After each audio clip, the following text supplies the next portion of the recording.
ఫెమినిజాన్ని ఎట్లా డిఫైన్ చేస్తారు? మా కొడుకు గ్యాంగ్ రేప్ చేశాడు కాబట్టి మా పరువు పోయింది, మా కొడుకుని చంపావు అన్న ఒక్క ఘటన చూపించండి.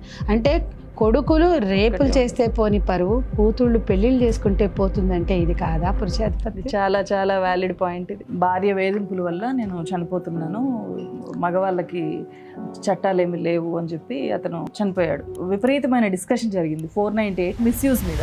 వరకట్న నిషేధ చట్టం 100% మిస్యూజ్, అవినీతి నిరోధక చట్టం 100%. పోలీసులే పొద్దున్న లేస్తే డబ్బులు లేకుండా కేసులు చేయరు. నిజంగానే అస్సలు మిస్యూజ్ అవ్వట్లేదు అంటారా? అంటే నేను అదే చెప్తున్నా, కొంచెం మిస్యూజ్ అయ్యే చట్టం ఇది ఉండొచ్చు, దీన్నే ఎందుకు పొద్దున్న లేస్తే గగ్గోలు పెడతారు? అంటే వరకట్న నిషేధ చట్టం 100% మిస్యూజ్ అయిందిగా.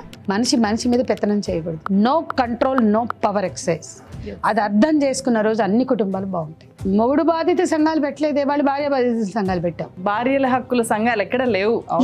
స్త్రీల సంఘాలు ఉన్నాయి. పురుషాధిపత్యం తప్పంటే స్త్రీ ఆధిపత్యం కరెక్టా? పురుషాధిపత్యం వద్దు, స్త్రీ ఆధిపత్యం కూడా వద్దు. అందుకని యుఎన్ ఏం చెప్పిందంటే abolish patriarchal family and establish democratic family. Hyderabad లో జరగబోయే మిస్ వరల్డ్ పోటీల్ని, అందాల పోటీల్ని ఎట్లా చూడాలి? ఎవడో పెట్టిన కొలతల్లో మన శరీరాలని ఇరికిస్తే అది గర్వించాలా? నార్త్ వాళ్ళది ఒక బెల్ట్, సౌత్ వాళ్ళది ఒక బెల్ట్, ఆఫ్రికన్ ఒక బెల్ట్, అమెరికా సైజుల్లో మనం ఎందుకు ఉండాలి? ఆమంటది మేము ఒక ఈవెంట్ కి చేనేత ఉండేలా చూస్తాం. ఆ పీలికలు, చేనేత పీలికలు వేస్తే తెలంగాణ స్త్రీల గౌరవం, తెలంగాణ మహిళల అస్తిత్వం, ఆత్మగౌరవం స్మితా సబర్వాల్ కాదు, రేవంత్ రెడ్డి కాదు, బుర్ర నిండా ఆర్ఎస్ఎస్ భావజాలంతో ఉన్న రేవంత్ ఇది భారతీయ సంస్కృతి చెప్పమని మేము అడుగుతున్నాం. 96లో బెంగళూరులో జరిగినప్పుడు మేము 150 మంది అరెస్ట్ అయ్యాం. ఇక్కడ నుంచి ట్రైన్స్ లో వెళ్ళాం, 3 రోజులు జైళ్లలో ఉన్నాం అక్కడ. కానీ విచిత్రం ఏంటంటే 2024లో ముంబైలో 28 ఏళ్ల తర్వాత జరిగినాయి. అసలు ఎవరు ప్రొటెస్ట్ చేయాలి. అక్కడ శివసేన ఉంది, బీజేపీ ఉంది. మాట్లాడితే హిందూ మతం, భారతీయ సంస్కృతి, ధర్మం అని ఓదర కొడతారు కదా. ఇది ఏ ధర్మం? ఇది భారతీయ సంస్కృతి. ఎస్, నేను అడుగుతున్నా.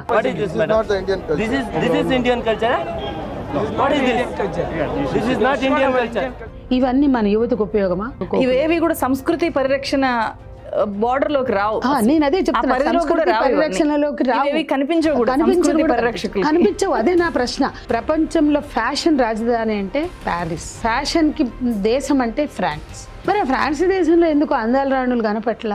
ఇవాళ ఈ బీజేపీ హిందుత్వ పరివారాలు, సంఘ పరివారాలు, విశ్వ హిందూ పరిషత్తులకి సిగ్గుంటే, నీతి నిజాయితీ ఉంటే, హిందూ ధర్మం పట్ల గౌరవం ఉంటే మిస్ వరల్డ్ని ఆపమని మీరు కూడా పోరాడండి. మేము పోరాడతాం, బరాబర్ పోరాడతాం. ఎలాన్ మస్క్ ఒక ఇండస్ట్రియలిస్ట్, ట్రంప్ ఒక కట్టర్ క్రిస్టియన్. రీప్రొడక్టివ్ రైట్స్ని మింగేశారు వచ్చి. మార్కెట్ స్వేచ్ఛని గురించి మాట్లాడి, సెక్స్ స్వేచ్ఛని, బట్టల స్వేచ్ఛని, కాస్మెటిక్స్ స్వేచ్ఛని మాట్లాడే వీళ్ళు 16 ఏళ్లకి సెక్స్ స్వేచ్ఛ ఉండాలి కానీ వస్తే ప్రెగ్నెన్సీ వస్తే అబార్షన్ చేయొద్దట. చేస్తే అది నేరం.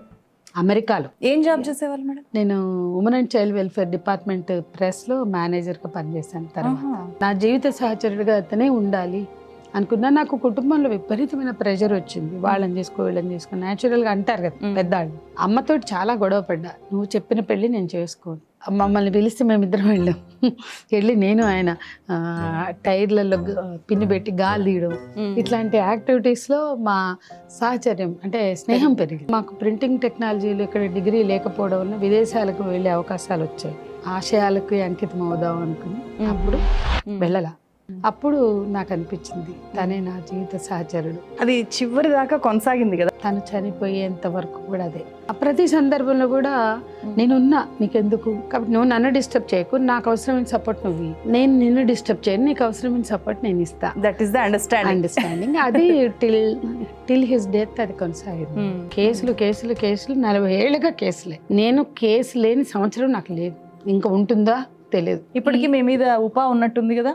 ఊపా అంటే 6 నెలలు బెయిల్ రాదు, నువ్వు లోపలికి వెళ్తే నువ్వు వచ్చే వరకు ఉండనేమని, నేను చచ్చిపోతే వస్తారా, పంపుతారా అని పడుకోలేకపోయేవాడు కదా. నేను రాత్రంతా తన 2 కాళ్ళ మీద నా చేతులు వేసి కూర్చునేదాన్ని. నేను వరలక్ష్మీవ్రతం చేయలా, నేను మంగళసూత్రం కూడా కట్టుకోలా. కానీ నేను నమ్మింది ఏంటి? సమానత్వం. నేను నమ్మింది ఏంటి? ప్రజాస్వామిక విలువ. అత్తగారు ఇంటి ముందు కూర్చుని చీర బాగుందమ్మా అంటే మా కోడలు సందేహం ఉంది. ఏ సాంప్రదాయం మమ్మల్ని కట్టుబడేలా? ఒక ప్రజాస్వామిక సూత్రమే. కమ్యూనిటీలో ఒక పోస్ట్ పెట్టాను, ఎక్కువ మంది అడిగింది ఇప్పుడు అమ్మాయిలు ఎక్కువ స్వేచ్ఛ పేరుతో శరీరాన్ని చూపించే రీల్స్ చేస్తున్నారు, పేరెంట్స్ కూడా ఎంకరేజ్ చేస్తున్నారు. స్త్రీల శరీరాలు గొప్ప సేలబుల్ ప్రోడక్ట్స్. నా భార్య వెళ్ళిపోయింది లేదా నా భార్య కనపట్ల, నా భార్య కనిపించట్లేదనే ఆందోళన కన్నా ఫలానా వక్షోజాలు కలిగిన సీత మీకు కనిపించిందా, ఫలానా నాభి కలిగిన సీత మీకు కనిపించిందా, ఫలానా లాగా పిరుదులున్న సీత మీకు కనిపించిందా, అదే ఉంటుంది. అరణ్యకాండ అంతా ఇంత శృంగార కోరికల్ని ప్రేరేపించే సీతను చూసారా అని అడుగుతారా? అడిగారుగా. అరణ్యకాండ నేను రాసిందా, నేను క్రియేట్ చేసిందా? ఉందిగా. అంటే ప్రబంధ కావ్యాల నుంచి స్త్రీల అవయవాల వర్ణన ఉంది. ఇప్పుడు ఆట లాంటి రియాలిటీ షోస్ లో చిన్న పిల్లలతో దానికి చేస్తే ఉండదు, బ్రెస్ట్ ఊపుతుంది అంటే అసలు ఉండదు, కానీ వాళ్ళు ఊపినట్టు ఊపాలని ట్రై చేస్తుంది. అది వల్గర్. దాన్ని కోర్టులో వేసాం, కేసు పెడితే తల్లిదండ్రులు వచ్చి మా పిల్లలు మా ఇష్టం, పిల్లలు సమాజ సంపద, నీ వ్యక్తిగత సంపద కాదు. తులసి నువ్వు అడిగావు, నాకు చాలా హ్యాపీ. ఎందుకంటే ఒక ఇష్యూలో నేను కనపడకపోతే ఏమ్మా డబ్బుల సంచులు ముట్టలేదా, మూటలు రాలేదా, అందుకే పోలేదా అని అంటారు. ఎంత అమానవీయంగా అంటారంటే నా 45 ఉద్యమ జీవితంలో 45 రూపాయలు నేను ఎవరి దగ్గర తీసుకోలే వ్యక్తిగతంగా. ఏ చైనా నుంచి రావు, చైనాకే మేము వ్యతిరేకం. ఎప్పుడు పదవులు తీసుకోలేదే, రాలేదా? రాజ్యసభలు కూడా వచ్చాయి, మహిళా కమిషన్ చైర్పర్సన్ వచ్చింది, తీసుకోలేదే. అవార్డులు తీసుకున్నామా? తీసుకోలేదే. పద్మశ్రీకి ప్రపోజల్ పెట్టమని నాకు ఫోన్ చేశారు కిరణ్ కుమార్ రెడ్డి గారి ప్రభుత్వంలో. ముఖ్యంగా ఇది మెయిన్ గా ప్రాస్టిట్యూషన్ ని లీగలైజ్ చేయాలి మన దేశంలో. అప్పుడే ఖచ్చితంగా పెళ్లి మాత్రమే చేసుకుంటే సెక్స్ దొరుకుతుంది అనుకోకుండా వాడు సాటిస్ఫై అవుతాడు. అప్పుడు ఇట్లాంటివి జరగకుండా ఉంటాయి అనేది ప్రధానంగా వినిపిస్తూ ఉంటుంది. విచారం వైపుకి వెళ్లే కన్నా మ్యూచువల్ కన్సెంట్ తో ఉండడం అనే అంశం పట్లే దృష్టి పెట్టాలి. వ్యభిచారం అంటే అక్కడ ఇంకో ఎక్స్‌ప్లాయిటేషన్ కొనసాగుతుంది. నార్మల్ అబ్బాయికి ఈరోజు ఒక అమ్మాయి పెళ్లి చేసుకోవాలి అంటే చాలా కష్టం. ఎందుకంటే అమ్మాయి వైపు వాళ్ళు కూడా చాలా ఎక్స్పెక్టేషన్స్ ఎక్కువ ఉన్నాయి. ఒక సాఫ్ట్వేర్ ఇంజనీర్ అయితేనో, ఒక గవర్నమెంట్ ఎంప్లాయ్ అయితేనో అమ్మాయిని ఇస్తారు, కానీ భూమి లేనోడికి, ఉద్యోగం లేనోడికి బాగా చూసుకుంటాను, చాలా ప్రేమగా చూసుకుంటాను అంటే కూడా ఎవరు ఇవ్వరు. అంటే ఆడవాళ్ళు డబ్బు లేకపోయినా పర్లా, కులం లేకపోయినా పర్లా, ఉద్యోగం లేకపోయినా పర్లా, వ్యాపారం లేకపోయినా పర్లా, ఎవడైనా బోడైతే చాలు అనుకోవాలా? ఈ దేశంలో ఆస్తులకి, అంతస్తులకి, కులాలకి, వస్తువులకి, బంగారాలకి మాత్రమే విలువ ఉంది. అది ఆడవాళ్ళైనా అదే చేస్తున్నారు, మగవాళ్ళైనా అదే చేస్తున్నారు. కేవలం ఆడవాళ్ళు మాత్రమే ఇవి డిమాండ్ చేయట్లా. ఇవి ఉన్న వాళ్ళకే ఇస్తామని ఆడవాళ్ళే అంటలా, ఉన్నోళ్ళనే చేసుకుంటామని మగవాళ్ళు కూడా అంటున్నారు. పగల్లేదు రాత్రి లేదు తాగి ఫోన్లు చేసి బూతులు. ఇంకా ఇక్కడ చచ్చావే, బెంగాల్ ఎందుకు వెళ్ళాలా? ఒక ముస్లిం వాడెవడో ముక్కలు చేసి ఫ్రిడ్జ్లో పెట్టాడంట, నన్ను ఉతికారేశారు. ఆడు ముక్కలు చేశాడు అంటే ఆడు హిందువు అయితే ఏంటి, ముస్లిం అయితే ఏంటి, ముక్కలు చేశాడుగా. బాంబేలో ముక్కలు చేశాడుగా, హైదరాబాద్ లో ముక్కలు చేశాడుగా. అంతకుముందు కుక్కలకేసాడు ఒకడు, కుక్కర్ లో పెట్టి ఉడికించి. ఆ పూజారి చంపి డ్రైనేజ్ లో దొక్కాడు. అప్పుడు మా హస్బెండ్ కి హెల్త్ బాగాలేక నేను అసలు వెళ్ళాల. అప్పుడు ఒక్కళ్ళు కూడా నన్ను అడగరు. అంటే ముస్లిం నేరస్తుడు అయితే మా ఫోటోలు పెట్టి తిడతారా? ఎంత గట్టిగా ఎదుర్కొన్నా కూడా ఇంట్లో బాగాలేనప్పుడు, ఒంట్లో ఆరోగ్యాలు బాగాలేనప్పుడు అవి ఎదుర్కోవడం ఎంత కష్టమో మేము ఆ టైంలో అనుభవించాం. ఇవన్నీ చూసినప్పుడు ఇంత చేస్తున్నాము, ఇన్ని సమస్యల్లో ఎందుకున్నాము, ఒక విరక్తి లాంటిది ఎప్పుడు రాలేదా? వస్తే ఖచ్చితంగా ఆగిపోతా, వస్తే చేయను. నాకేమనిపిస్తుందంటే మొత్తం మన డిస్కషన్ అంతా చూసిన తర్వాత ఒక గొప్ప పుస్తకం చదివిన ఫీలింగ్ వస్తుంది.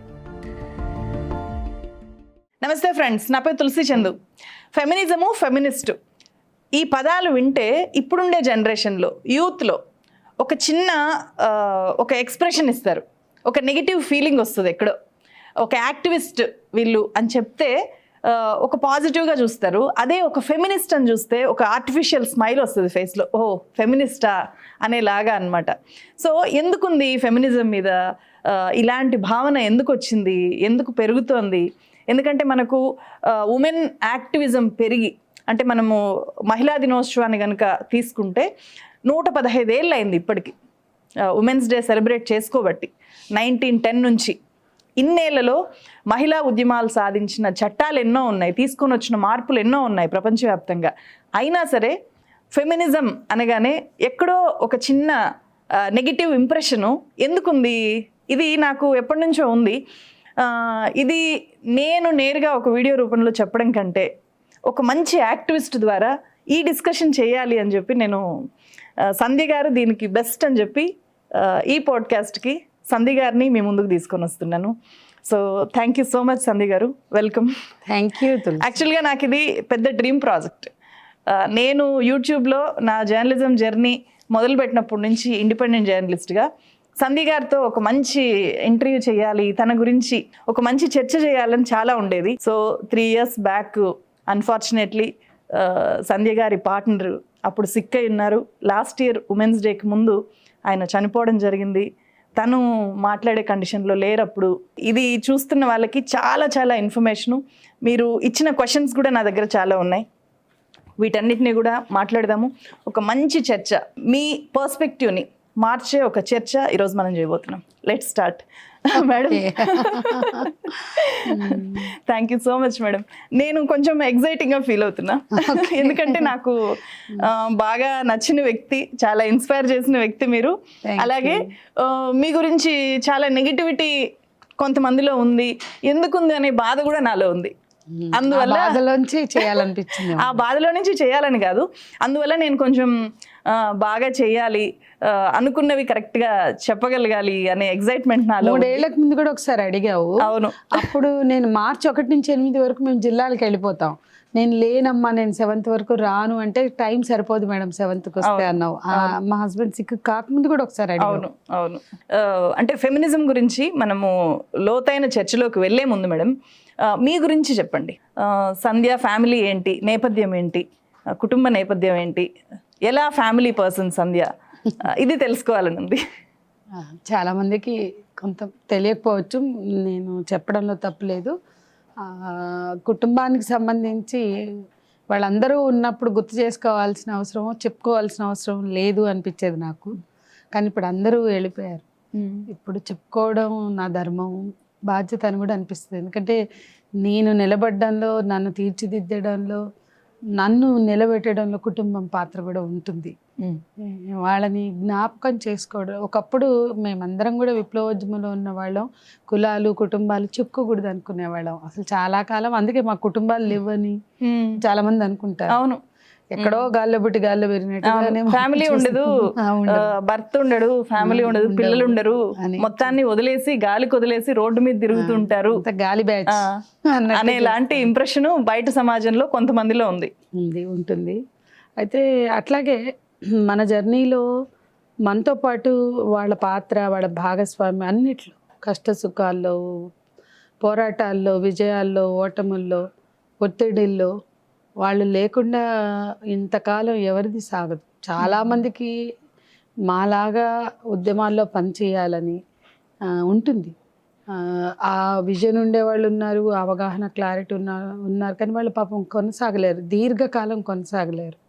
దీర్ఘకాలం కొనసాగాలి అంటే మన కన్విక్షన్తో పాటు, ప్రాథమికం మన కన్విక్షనే. నేను ఆదిలాబాద్ జిల్లా బూత్లో ఉన్నప్పుడు పుట్టానంట.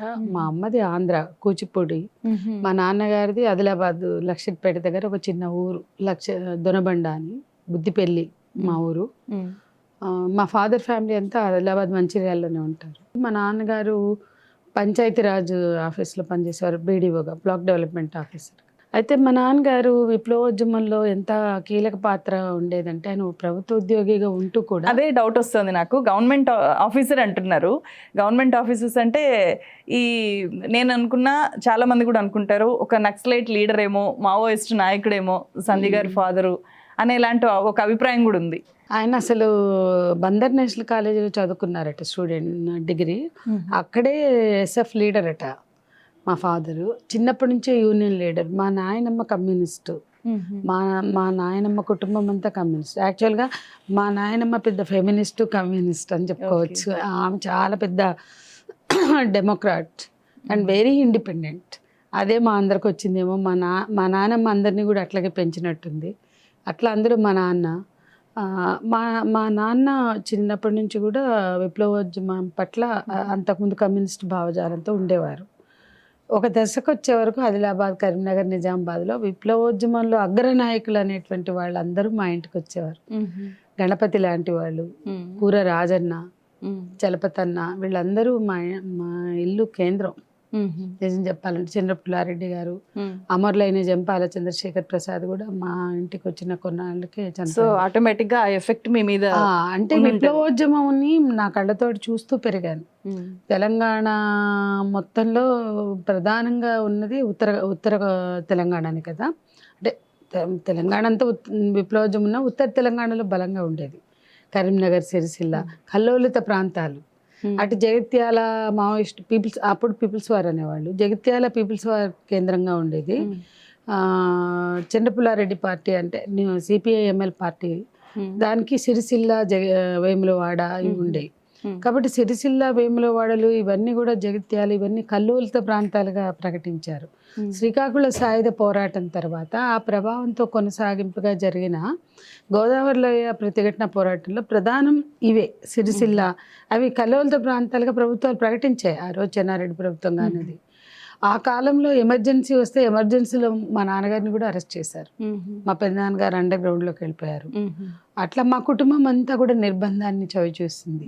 అందరం పిల్లలం కూడా. మేము స్కూల్కి వెళ్ళి వస్తుంటే మా బుక్స్ తీసుకుని పోలీసులు ఏమన్నా ఉన్నాయా అని చూసేవాళ్ళు. మమ్మల్ని అడిగేవారు, ఆ మామయ్య వచ్చాడా ఈ మామయ్య వచ్చాడా అని. అప్పుడు ఉన్నటువంటి యూజీ లీడర్స్ని, ఈ మామయ్య వచ్చాడా ఈ మధ్య, ఇట్లా వాళ్ళు ఎవరో గుర్తు కదా. సరే మేము కూడా మా ప్రిపరేషన్స్లో ఉండేవాళ్ళం, వాళ్ళు ఎవరు ఏంటి అని. ఇంకోటి మా నాన్నగారు బ్లాక్ డెవలప్మెంట్ కాబట్టి చాలా మందికి లోన్స్ అవి ఇచ్చేవాళ్ళు. మా ఇల్లంతా ఎప్పుడు మా ఇంటి ముందు పెద్ద క్యూ ఉండేది వాళ్ళు అప్లికేషన్స్ అవి పెట్టుకోవడానికి. మా నాన్న మా అందరితోటి కూడా రాపిచ్చేవారు. సో అట్లా ఎప్పుడు జనంతో మా ఇల్లు కిక్కిరిసి ఉండేది.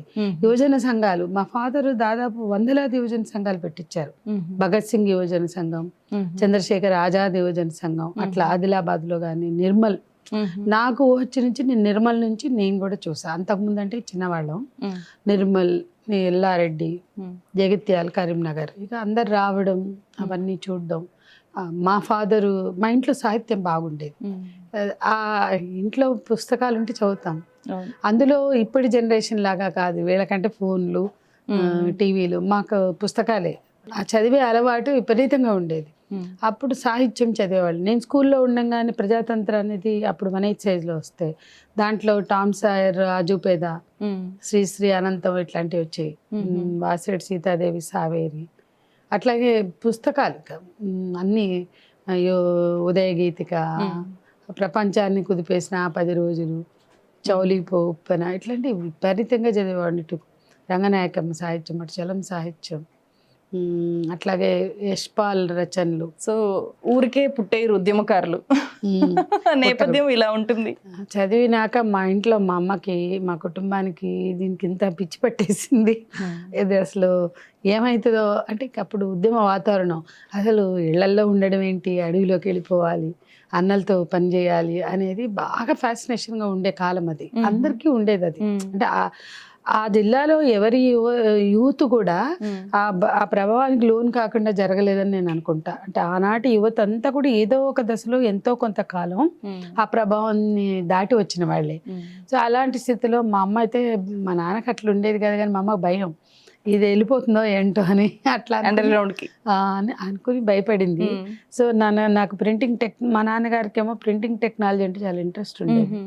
అందుకని నేను హైదరాబాద్లో ప్రింటింగ్ టెక్నాలజీలో జాయిన్ చేశారు. ఇంకా అప్పటికి ప్రింటింగ్ టెక్నాలజీ ఆడపిల్లలు కూడా కోర్సు అదొకటి 4 years కోర్సు, 3.5 years మారేడుపల్లిలో.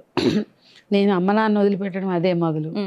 అసలు మొదలు కొన్నాళ్ళు చదివి వెళ్ళిపోయాను. నేను చదవలేను, అమ్మ నాన్న వదిలేసి ఉండలేనని. సరే మళ్ళీ నా కోసం మా కుటుంబం కూడా ట్రాన్స్ఫర్ చేయించుకుని హైదరాబాద్ వచ్చింది. నాన్నగారి ఇక్కడ జాబ్ బదిలీ చేయించుకుని ఆ కాలంలో ప్రింటింగ్ టెక్నాలజీ మళ్ళీ కొనసాగాను. అప్పుడు నా క్లాస్మేట్ రామకృష్ణారెడ్డి, తను మాచర్ల ఏరియా నుంచి వచ్చారు. మాచర్లలో ఇంటర్ చదివారు. ఆయన ఒక హెడ్ మాస్టర్ కొడుకు. మా అత్తగారు కూడా ఉద్యమాల్లో పనిచేశారు. మా మామయ్య కూడా దళ కమాండర్గా చేశారు ఉమ్మడి కమ్యూనిస్ట్ పార్టీలో. పల్నాడు ప్రాంతంలో ఆ నల్లమల అడవుల్లో ఆయన కూడా కారంపొడి కొండల్లో దళ కమాండర్గా చేశారు. మా అత్తగారు దాచపల్లి, ఆమె కొరియర్గా చేశారు ఉద్యమాలకి. మా అత్తగారి కుటుంబం, మా మామగారి కుటుంబం, ముఖ్యంగా మా అత్తగారి కుటుంబం విప్లవోద్యమంలో ఉంది. అట్లా ఇద్దరము విప్లవోద్యమాన్ని నమ్మేటువంటి కుటుంబాల నుంచి కాలేజీకి వచ్చాం. ఇక్కడ మళ్ళీ PDSU ఆర్గనైజేషన్ నేను వచ్చాక నన్ను వెతుక్కుంటూ PDSU వాళ్ళు వచ్చారు. అంటే మా నాన్నగారి ద్వారా రాజన్న సహచరి రంగవల్లి ఎన్కౌంటర్లో చనిపోయింది. రంగవల్లి అక్క 2 పిల్లల్ని పంపింది మా కాలేజీకి. మధుసూదన్ రెడ్డి అని, ఇప్పుడు ఈటల రాజేంద్ర వాళ్ళ బహుమరిది మధుసూదన్ అన్న, సత్యబాబు అని 2. వాళ్ళు మా కాలేజీకి వచ్చారు నన్ను వెతుక్కుంటూ, రంగవల్లి పంపింది అని. ఫస్ట్ ఇయర్ అయిపోయింది, సెకండ్ ఇయర్లో ఉన్నాం. అప్పుడు నేను పిడిఎస్సి గురించి మాట్లాడుతుంటే ఫస్ట్ అట్రాక్ట్ అయ్యి అంటే నాకు సపోర్ట్గా వచ్చింది నా హస్బెండ్ రామకృష్ణారెడ్డి. తను కాలేజీలో నేను ఫస్ట్ క్లాస్, తను డిస్టింక్షన్. తను ఫస్ట్ ర్యాంకర్, నేను ఫస్ట్ క్లాసే తప్ప నేను అప్పుడే పరీక్షలు ఎగ్గొట్టి మీటింగ్లకు వెళ్ళిపోయేదాన్ని. ఆయన ఏమో పరీక్షలు రాసి వెళ్దాం అనేవాడు. అంటే తనకి నాకు ఇద్దరం ఫస్ట్ క్లాస్ అయినా తను డిస్టింక్షన్లో ఉండేవాడు. అంటే ఇంకా బాగా చదివేవాడు, నాకు మంచి స్టూడెంట్. ఓకే. తను వచ్చి ముందు నాకు మద్దతు పలికిన వాళ్ళలో అసలు ఒక ఆడపిల్లని పీడిఎస్ పెట్టడమే విచిత్రం. అంటే ఉండే ఒకదాన్ని మొత్తం కాలేజీలో, మా ముందు లేరు మా తర్వాత లేరు. ఒక అమ్మాయి ఉండేది, ముస్లిం అమ్మాయి ముంతాజ్ అని, తను కూడా ఎందుకో డిస్కంటిన్యూ చేస్తుంది. సో ఉందే ఒకటి, ఈ పిల్ల ఏంటి ఇట్లా పీడిఎస్ని తీసుకొచ్చి పెడుతుంది అని మా కాలేజీ లెక్చరర్లు మా ప్రిన్సిపాల్ కూడా అనేవాళ్ళు. అట్లాంటి స్థితిలో రామకృష్ణారెడ్డి నాకు అండగా నిలిస్తే పీడిఎస్ యాక్టివిటీస్ ఫస్ట్ ఇప్పుడు చెరుకు సుధాకర్ అన్నాను ఉన్నారు కదా, ఆయనకి అటాచ్ చేశారు. ఆయన గాంధీ మెడికల్ కాలేజీ వాళ్ళు. సో మాది Marredpally printing technology, Gandhi medical college పక్కనే కదా, దగ్గరే కదా. సో వాళ్ళ యూనిట్లో మమ్మల్ని యాడ్ చేస్తే ఇంకా ఆయన ఇచ్చే వాల్ పోస్టర్లు, వాల్ జర్నల్లు అవన్నీ తెచ్చి వేయడం. వాళ్ళు పిలిపిస్తే బస్సులు, అప్పుడంతా స్ట్రైక్ అంటే బస్సుల పయ్యాల్లో గాలి తీయడం. ఆ రెజిమెంటల్ బజార్ ఉంది కదా సికింద్రాబాద్, ఇప్పుడు అదేది బస్ స్టాండ్ ఉంటుంది కదా, ఆ చౌరస్తా మీద బస్సులు తీసేవాళ్ళు. ఫస్ట్ మమ్మల్ని పిలిస్తే మేమిద్దరం వెళ్ళాం. వెళ్ళి నేను ఆయన టైర్లలో పిన్ను పెట్టి గాలి తీయడం, ఇట్లాంటి యాక్టివిటీస్లో మా సాహచర్యం అంటే స్నేహం పెరిగింది నిజం చెప్పాలంటే. అట్లా మీటింగ్ పెళ్లి చేసుకున్నారా, కలిసి ఉన్నారా? లేదు, కలిసి లేము, పెళ్లి చేసుకోవాలి. అప్పుడు 11 సంవత్సరాల తర్వాత పెళ్లి చేసుకున్నాం.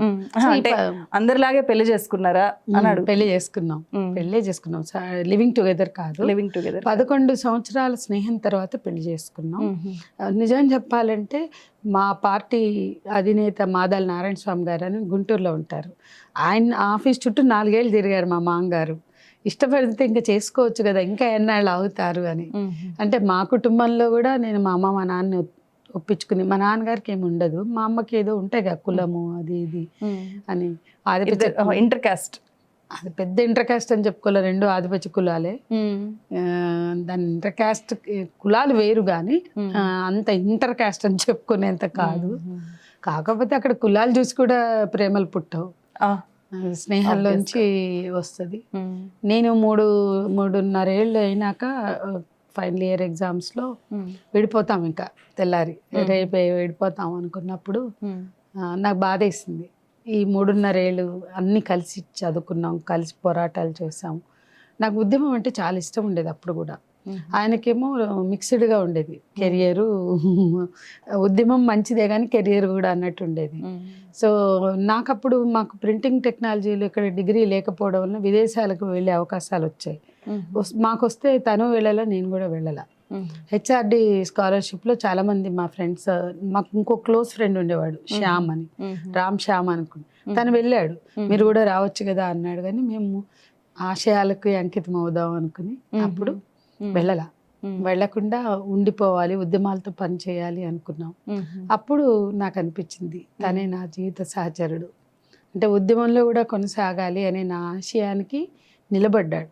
అంత మెరిట్ స్టూడెంట్ అయ్యి, మెరిట్స్ వెళ్ళిపోయారు అప్పుడు చాలా మంది, కానీ తను వెళ్ళాలి అనే ఆలోచన కూడా చేయాలి. అంటే మెరిట్ వైపు, కెరియర్ వైపు వెళ్లకుండా నేను నీతో పాటే ఉద్యమాలతో ఉంటా అన్నాడు. ఆ కన్విక్షన్, నాకు ఒక కన్విక్షన్ ఉంది, తన నుంచి నాకు రాలేదు. చాలా మంది ఏంటంటే ఆయన ఉండబట్టే నువ్వు పని చేసావు అంటారు. నేను అట్లా అనుకోను, నాకు కన్విక్షన్ లేకుండా ఎవరో ఉంటే పని చేయవు, ఎవరున్నా కూడా. సో నాకు కన్విక్షన్ ఉన్న దాన్ని అర్థం చేసుకుని నిలబడ్డాడు. అది స్టూడెంట్గా ఉన్నప్పటి నుంచి కూడా అది చివరి దాకా కొనసాగింది కదా. తను చనిపోయేంత వరకు కూడా అదే.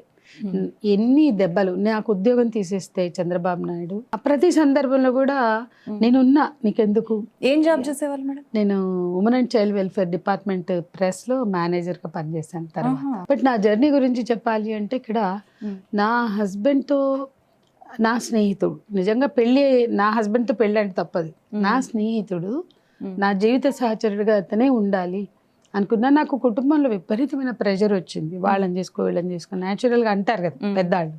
అమ్మ ముఖ్యంగా, అమ్మతో చాలా గొడవ పడ్డా. నువ్వు చెప్పిన పెళ్ళి నేను చేసుకోను, నీ ఇష్టం వచ్చిన పెళ్ళి నేను చేసుకోను, నువ్వు చేసుకున్న పెళ్ళి అయితే 4 రోజులకే పెటాకు, నువ్వు చెప్పిన పెళ్లి చేసుకుంటే పెటాకులు అవుతుందేమో. పెళ్ళి అంటే అది ఒక కమిట్మెంట్.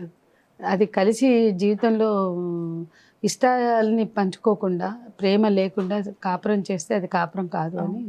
అవును, మొదట్లో ఒక అట్రాక్షన్ ఉంటుంది ఇద్దరు మనుషుల మధ్య. అవును. కానీ అది కడదాకా కొనసాగాలి అంటే మాత్రము ఆలోచనలు కలవాలి, ఆశయాలు ఉండాలి, ముఖ్యంగా ఆశయాలను మాట్లాడుకోవడానికి కొన్ని సందర్భాలైనా ఉండాలి, చర్చించుకోవడానికి. నేను ఎప్పుడు అనుకుంటా, తను కాకుండా వేరే వాళ్ళు అయితే నా ఆశయాల మీద నేను అంతకాలం అన్ని ఒత్తిళ్ల మధ్య, అన్ని దాడులు, కేసులు, నిర్బంధాల మధ్య కొనసాగడం అంత ఈజీ అయ్యేది కాదు. తను కాబట్టి అది కొనసాగింది అనుకుంటా. పెళ్లి చేసుకున్న తర్వాత అసలు పిల్లలు వద్దు అని అనుకున్నారంట కదా, కావాలి? దానికి ముందు నా ఉద్యోగం గురించి జరిగే స్ట్రగుల్ కూడా చెప్పాలి నీతో.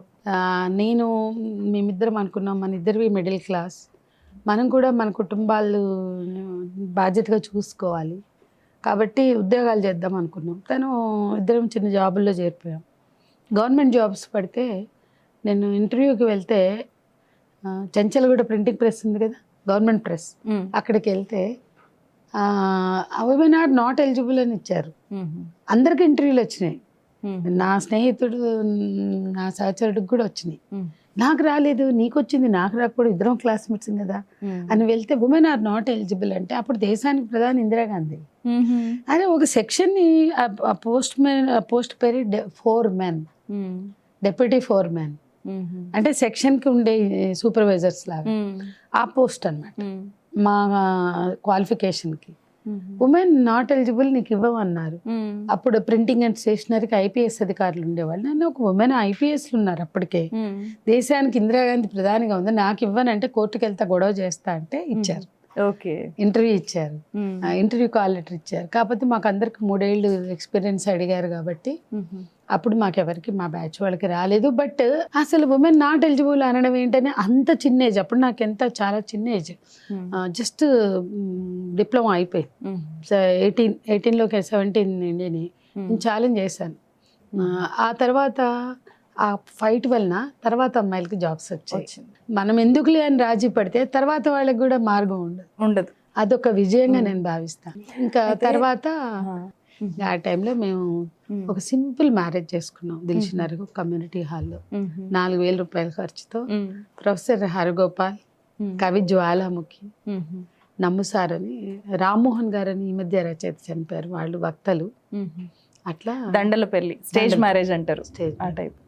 ఓకే, సో పిల్లలు వద్దు అని అనుకున్నారా, కనకూడదు అని అనుకున్నారా? అనుకోలేదు, కానీ కొంత ఏంటంటే పిల్లల కోసం ఆలోచిస్తే అప్పటికి నేను యాక్చువల్గా పెళ్లి నాటికే రాష్ట్ర అధ్యక్షురాలిని.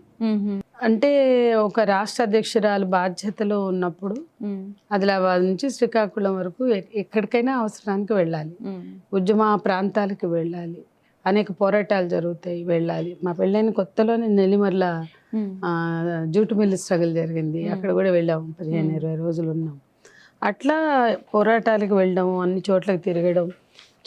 మనం ఇంతమంది హక్కుల గురించి మాట్లాడతాం కదా, పిల్లలకు కూడా హక్కులు ఉంటాయి. మేము ఉద్యమకారులు, మేము విప్లవకారులు, పిల్లల్ని కని పడేసిన వాళ్ళు అలా గాలికి పెరగాలి, అమ్మా నాన్నల ఆదరణ లేకపోయినా పర్వాలేదు అనుకుంటే అది వాళ్ళ హక్కుల్ని హరించడమే అనేది మా ఇద్దరి మధ్య చర్చ జరిగింది. సరే వద్దులే పిల్లల్ని అని మేము అప్పుడు అనుకున్నాం. అంటే అఫోర్డబిలిటీ కూడా పని వాళ్ళని పెట్టుకుని చేసుకునేది కూడా మాకు అప్పుడు లేదు. పిల్లల్ని కనాలి కానీ బాధ్యతలు పిల్లలు ఒకేసారి పెట్టుకోవద్దు అనేది ఫస్ట్లో ఉండేది. ఇక అనేక కారణాల వల్ల అది తర్వాత సాధ్యం కాలేదు. ఇప్పుడైతే మీకు ఒక బాబు, 2 అమ్మాయిల్ని పెంచాను. వాళ్ళ పెళ్ళిళ్ళు కూడా అయిపోయినాయి. పెంచానంటే వాళ్ళు బాగా పెద్దవాళ్ళు అయ్యాక 17 years తర్వాత వాళ్ళ బాధ్యతలు తీసుకున్నాను. వాళ్ళు నా గైడెన్స్లో పెరిగారని చెప్పాలి. పూర్తిగా నేను పెంచానని కాదు, అలా అని నా దగ్గరే పెరిగారు. నా కూతుళ్ళుగానే నేను వాళ్ళని భావిస్తాను. ఇప్పుడు ఒక బాబు 12 ఏళ్ళు, 13వ సంవత్సరం. Okay okay. చాలామందికి ఇందాక నేను అడిగినట్టు భర్త వైపు ఫ్యామిలీతో ఎలా ఉంటుంది రిలేషన్? ఇరువైపులా ఇద్దరం బాధ్యతగానే ఉన్నాం. ఎందుకంటే బేసిక్గా మేమిద్దరము డెమోక్రటిక్ ఫ్యామిలీ కాన్సెప్ట్ని నమ్ముతాం. కుటుంబాలు ప్రజాస్వామికంగా ఉండాలి, ప్రజాస్వామికీకరించాలి, అనుబంధాలు బంధాలు కూడా ప్రజాస్వామికరించబడాలి, డెమోక్రటైజ్ అవ్వాలి అనేది నమ్ముతాం. 82లోనే డెమోక్రటిక్ ఫ్యామిలీ అనే డిక్లరేషన్ వచ్చింది ఐక్యరాజ్య సమితి. ఏంటి మేడం డెమోక్రటిక్ ఫ్యామిలీ అంటే? చూసే వాళ్ళకి కూడా అర్థం కావాలి. ఎస్, 82లో ఐక్యరాజ్య సమితి ప్రపంచవ్యాప్తంగా కూడా మెయిల్ డామినేషన్ ఉంది. మనకందరికీ తెలుసు, సైమన్ ది బూవర్ లాంటి వాళ్ళే ప్రపంచవ్యాప్తంగా ఉమెన్ ఆర్ సెకండరీ సిటిజన్స్ అన్నారు. కాబట్టి రెండవ శ్రేణి పౌరులుగా స్త్రీలు ఉన్నప్పుడు వాళ్ళ మీద ఆధిపత్యం ఉంటుంది, పురుషాధిపత్యం ఉంటుంది. ఆబ్వియస్గా అప్పుడు ఆ కుటుంబాలు కూడా ఆ భావజాలంతో నిండి ఉంటాయి. కాబట్టి ఈ మొత్తం స్త్రీలు ఎదుర్కొనే హింసలు, పిల్లలు కానీ కుటుంబాల్లో స్త్రీలు కానీ భద్రతని కోల్పోవడం సమాజంలో, వీటన్నిటికీ పేట్రియార్కల్ ఫ్యామిలీ అనే నమూనాని బ్రేక్ చేయాలి. అందులో ముఖ్యంగా ఏషియన్ కంట్రీస్, ఇంకా భారతదేశం, అందులో ఆసియా ఖండంలో భారతదేశం ఇంకా పేట్రియార్కల్ ఫ్యామిలీ. అందుకని యుఎన్ ఏం చెప్పిందంటే abolish patriarchal family and establish democratic family అనే ఒక నిర్వచనం ఇచ్చింది. దానికి మంచి డెఫినేషన్, 1 పేజీ డెఫినేషన్ ఉంటుంది. సో పితృస్వామిక కుటుంబాలని కూల్చండి, అప్పుడే నేను కాయిన్ చేశాను. అప్పుడప్పుడే నేను 85లో పితృస్వామిక కుటుంబాలని కూల్చండి అనే, అంటే నేను 85లో వచ్చేది 82 డిక్లరేషన్. ఫెమినిస్ట్ సంఘాలు దాన్ని బాగా ప్రచారం చేశాయి. అంటే ఏం లేదు, అంటే ఈక్వల్ రైట్స్ ఉండాలి ఇద్దరికి అంతే. అంటే పితృస్వామిక కుటుంబాలని కూల్చండి, ఆ స్థానంలో ప్రజాస్వామిక కుటుంబాలని స్థాపించండి అని ఐక్యరాజ్య సమితి చెప్పింది.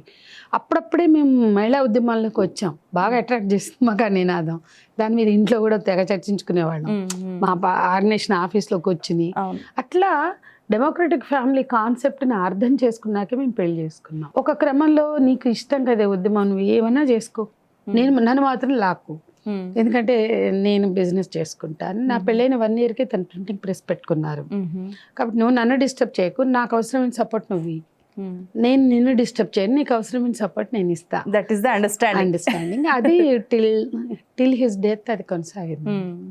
ఓకే. సో చాలా మంది అనుకుంటారు మీ వెనకాల ఏదో పెద్ద ఫండింగ్ ఉంది, చైనా నుంచి పెద్ద ఎత్తున నిధులు వస్తాయి, ఇంకెవరో ఇస్తారు, చందాలన్నీ చేసుకొని ఇస్తారు, ఇలాంటి అభిప్రాయం ఉంటుంది. తులసి, నువ్వు అడిగావు, నాకు చాలా హ్యాపీ. ఎందుకంటే ఒక ఇష్యూలో నేను కనపడకపోతే ఏమ్మా డబ్బులు సంచులు ముట్టలేదా, మూటలు రాలేదా, అందుకే పోలేదా అని అంటారు. ఎంత అమానవీయంగా అంటారంటే, నా 45 ఏళ్ల ఉద్యమ జీవితంలో 45 రూపాయలు నేను ఎవరి దగ్గర తీసుకోలే వ్యక్తిగతంగా. చిన్నప్పుడు మా నాన్న ఉద్యోగి, ఆకలి లేకుండానే పెరిగాం మేము పెద్ద చదువులేం చదువుకోలేదు. 10th క్లాస్ వరకు గవర్నమెంట్ గర్ల్స్ స్కూల్స్లో చదివాను నేను. జిల్లా పరిషత్ స్కూళ్ళల్లో చదివా, తెలుగు మీడియంలో చదివా, తర్వాత పాలిటెక్నిక్ చదివా, ఉద్యోగం చేశా, 14 సంవత్సరాలు ఉద్యోగం చేశా. తర్వాత నా భర్త అప్పటికే ఎస్టాబ్లిష్ అయిన కారణంగా నా సహచరుడు చూసుకున్నాడు ఇప్పటి వరకు కూడా. కాబట్టి నాకు ఎవరి దగ్గర కూడా నేను రూపాయి తీసుకోకుండా పని చేశాను. కానీ ఎంత అన్యాయంగా డబ్బులు ముట్టలేదా, వీళ్ళు డబ్బుల కోసం పని చేస్తారు, క్రూరత్వం అది. బాధ్యత రాహిత్యం, క్రూరత్వం, చాలా హేట్రేట్ పెంచుకుని మాట్లాడడం తప్ప అది బేస్లెస్ థింకింగ్. ఏ చైనా నుంచి రావు, చైనాకే మేము వ్యతిరేకం. 75 నేను రాజకీయ స్పృహ పెంచుకున్న నాటి నుంచి మా పార్టీలు, మా సంఘాలు చైనాకు వ్యతిరేకం. కాబట్టి చైనా కుక్కలు అంటారు, ఎర్ర కుక్కలు అంటారు, అర్థం లేదు. ఇదంతా ఒక మతపరమైన ఉన్మాదాన్ని ఎక్కించుకుని మాట్లాడడం తప్ప ఏ ఫండ్స్ మాకు లేవు. ఫండ్స్ తీసుకునే వాళ్ళే ఇలా మాట్లాడతారు. క్రూరంగా ఎవరికైనా సహాయం చేస్తే డబ్బులు తీసుకునే వాళ్ళే అలా మాట్లాడతారు. అంటే ఎందుకు వచ్చింది ఇది అంటే మేడం, ఒక సోషల్ కాన్షియస్నెస్ ఉండదు. ఏమైనా ఒక సొసైటీకి ఏదైనా చేస్తున్నారు అంటే, లేదా యాక్టివిజంలో ఉన్నారు అంటే వాళ్ళ స్వార్థం ఏదో ఉంటుంది అనే ఒక ధోరణి వల్ల వచ్చింది. ఎందుకంటే అవతల వాళ్ళు అలా ఉంటారు. ఇన్సెన్సిటివ్ ధోరణి అంటే మన సమాజంలో ఉన్న ప్రత్యేకత ఇది. ఎవరైనా నిజంగా నిస్వార్థంగా చేస్తే ఎందుకు చేస్తారు అంటే, ఇప్పుడు ఎందుకు చచ్చిపోతున్నారండి, ఎందుకు రోజు ఛత్తీస్గఢ్లో, ఉత్తరాఖండ్లో మనం చూస్తున్నాం కదా, ఎందుకు చచ్చిపోతున్నారు? పోయి చదువుకున్న వాళ్ళు కూడా పోయి చచ్చిపోతున్నారు కదా. ఏమొస్తుందని చచ్చిపోతున్నారు? ప్రాణాలు పోతున్నాయనే కదా. వాళ్ళకన్నా త్యాగం ఏముంటుందండి? ఇంకా మేము బతుకున్నాం చాలా గొప్ప.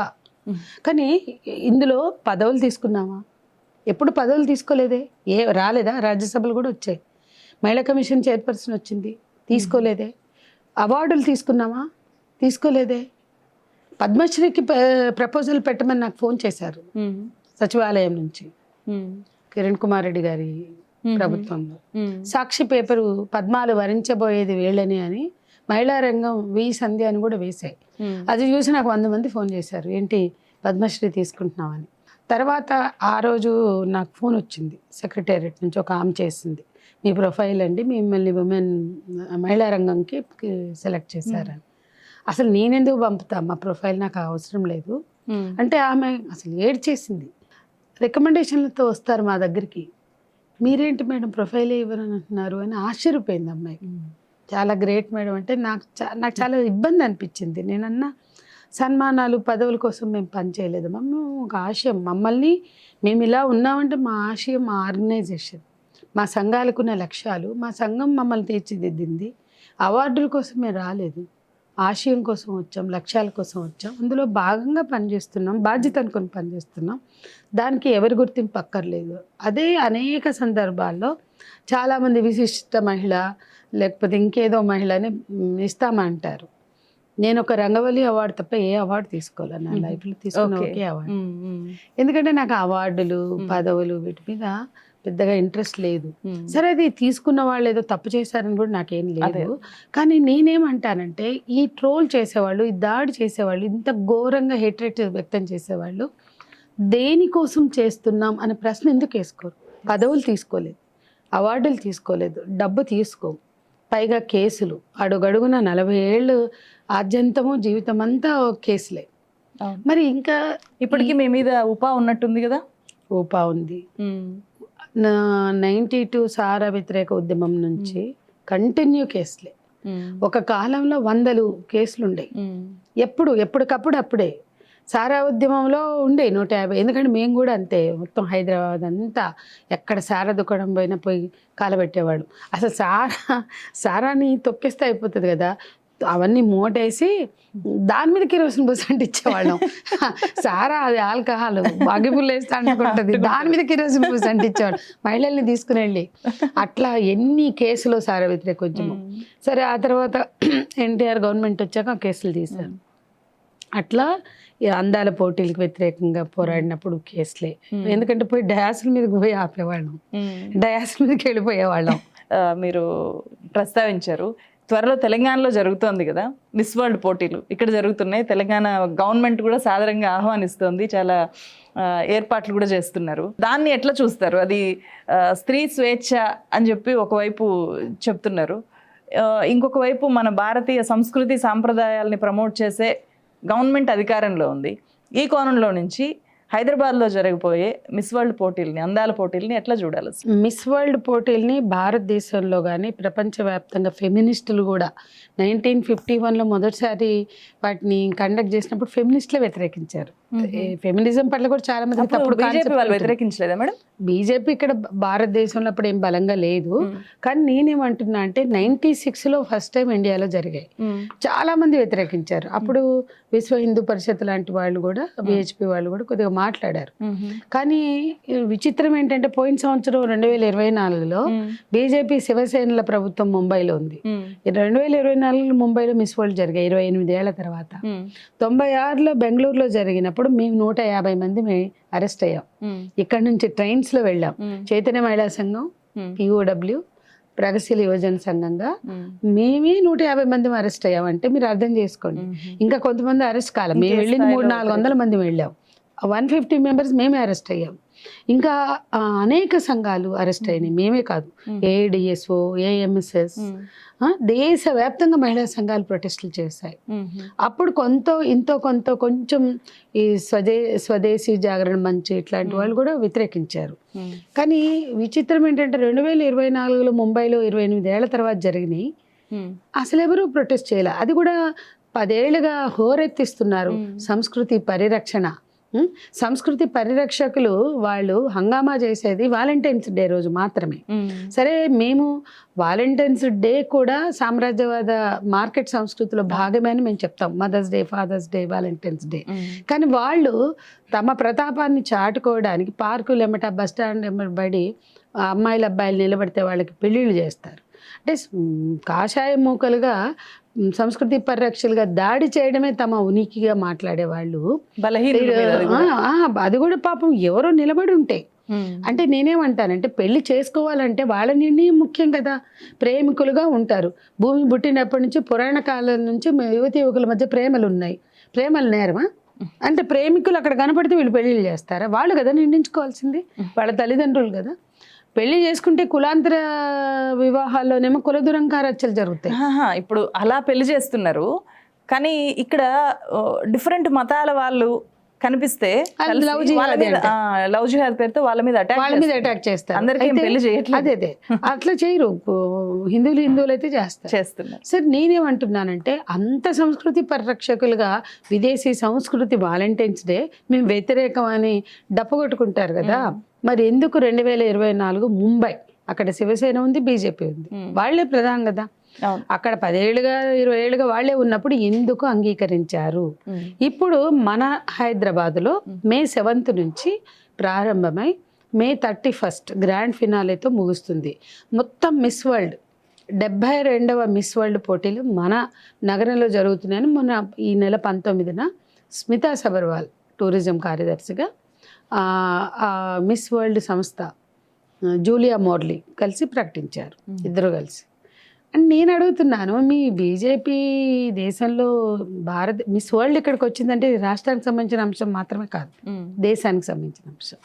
దేశంలో బీజేపీ అధికారంలో ఉంటుంది, మాట్లాడితే హిందూ మతం, భారతీయ సంస్కృతి, ధర్మం అని ఓదర కొడతారు కదా.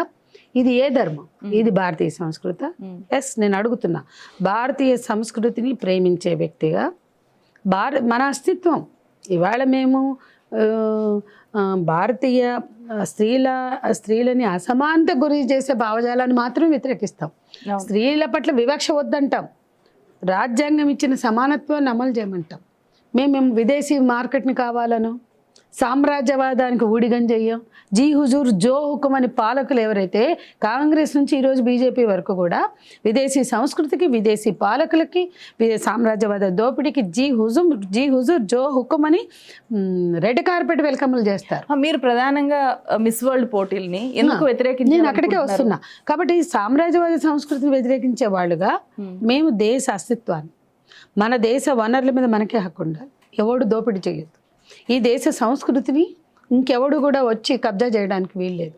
అట్లాగే ఈ దేశ స్త్రీల శరీరాలని, స్త్రీల హృదయాలని, యూత్ని, పిల్లల్ని వాళ్ళు చూడండి, రేబాన్ కళ్ళజోడు పెట్టుకోకపోతే, నైక్ షూ వేసుకోకపోతే జిందగీ బర్బాద్, లేకపోతే పలానా ప్రోడక్ట్ వాడకపోతే వేస్ట్ జీవితం, ఆ ఫోన్ వాడకపోతే, ఆ బైక్ వాడకపోతే, లేకపోతే ఆ కాస్మెటిక్స్ వాడకపోతే, ఆ డ్రెస్సులు వేసుకోకపోతే, ఆ పబ్బకు పోకపోతే, ఇవన్నీ ఆ పిజ్జాలు, బర్గర్లు ఒకటా రెండా ఎన్నని చెప్పుకోవచ్చు మనం.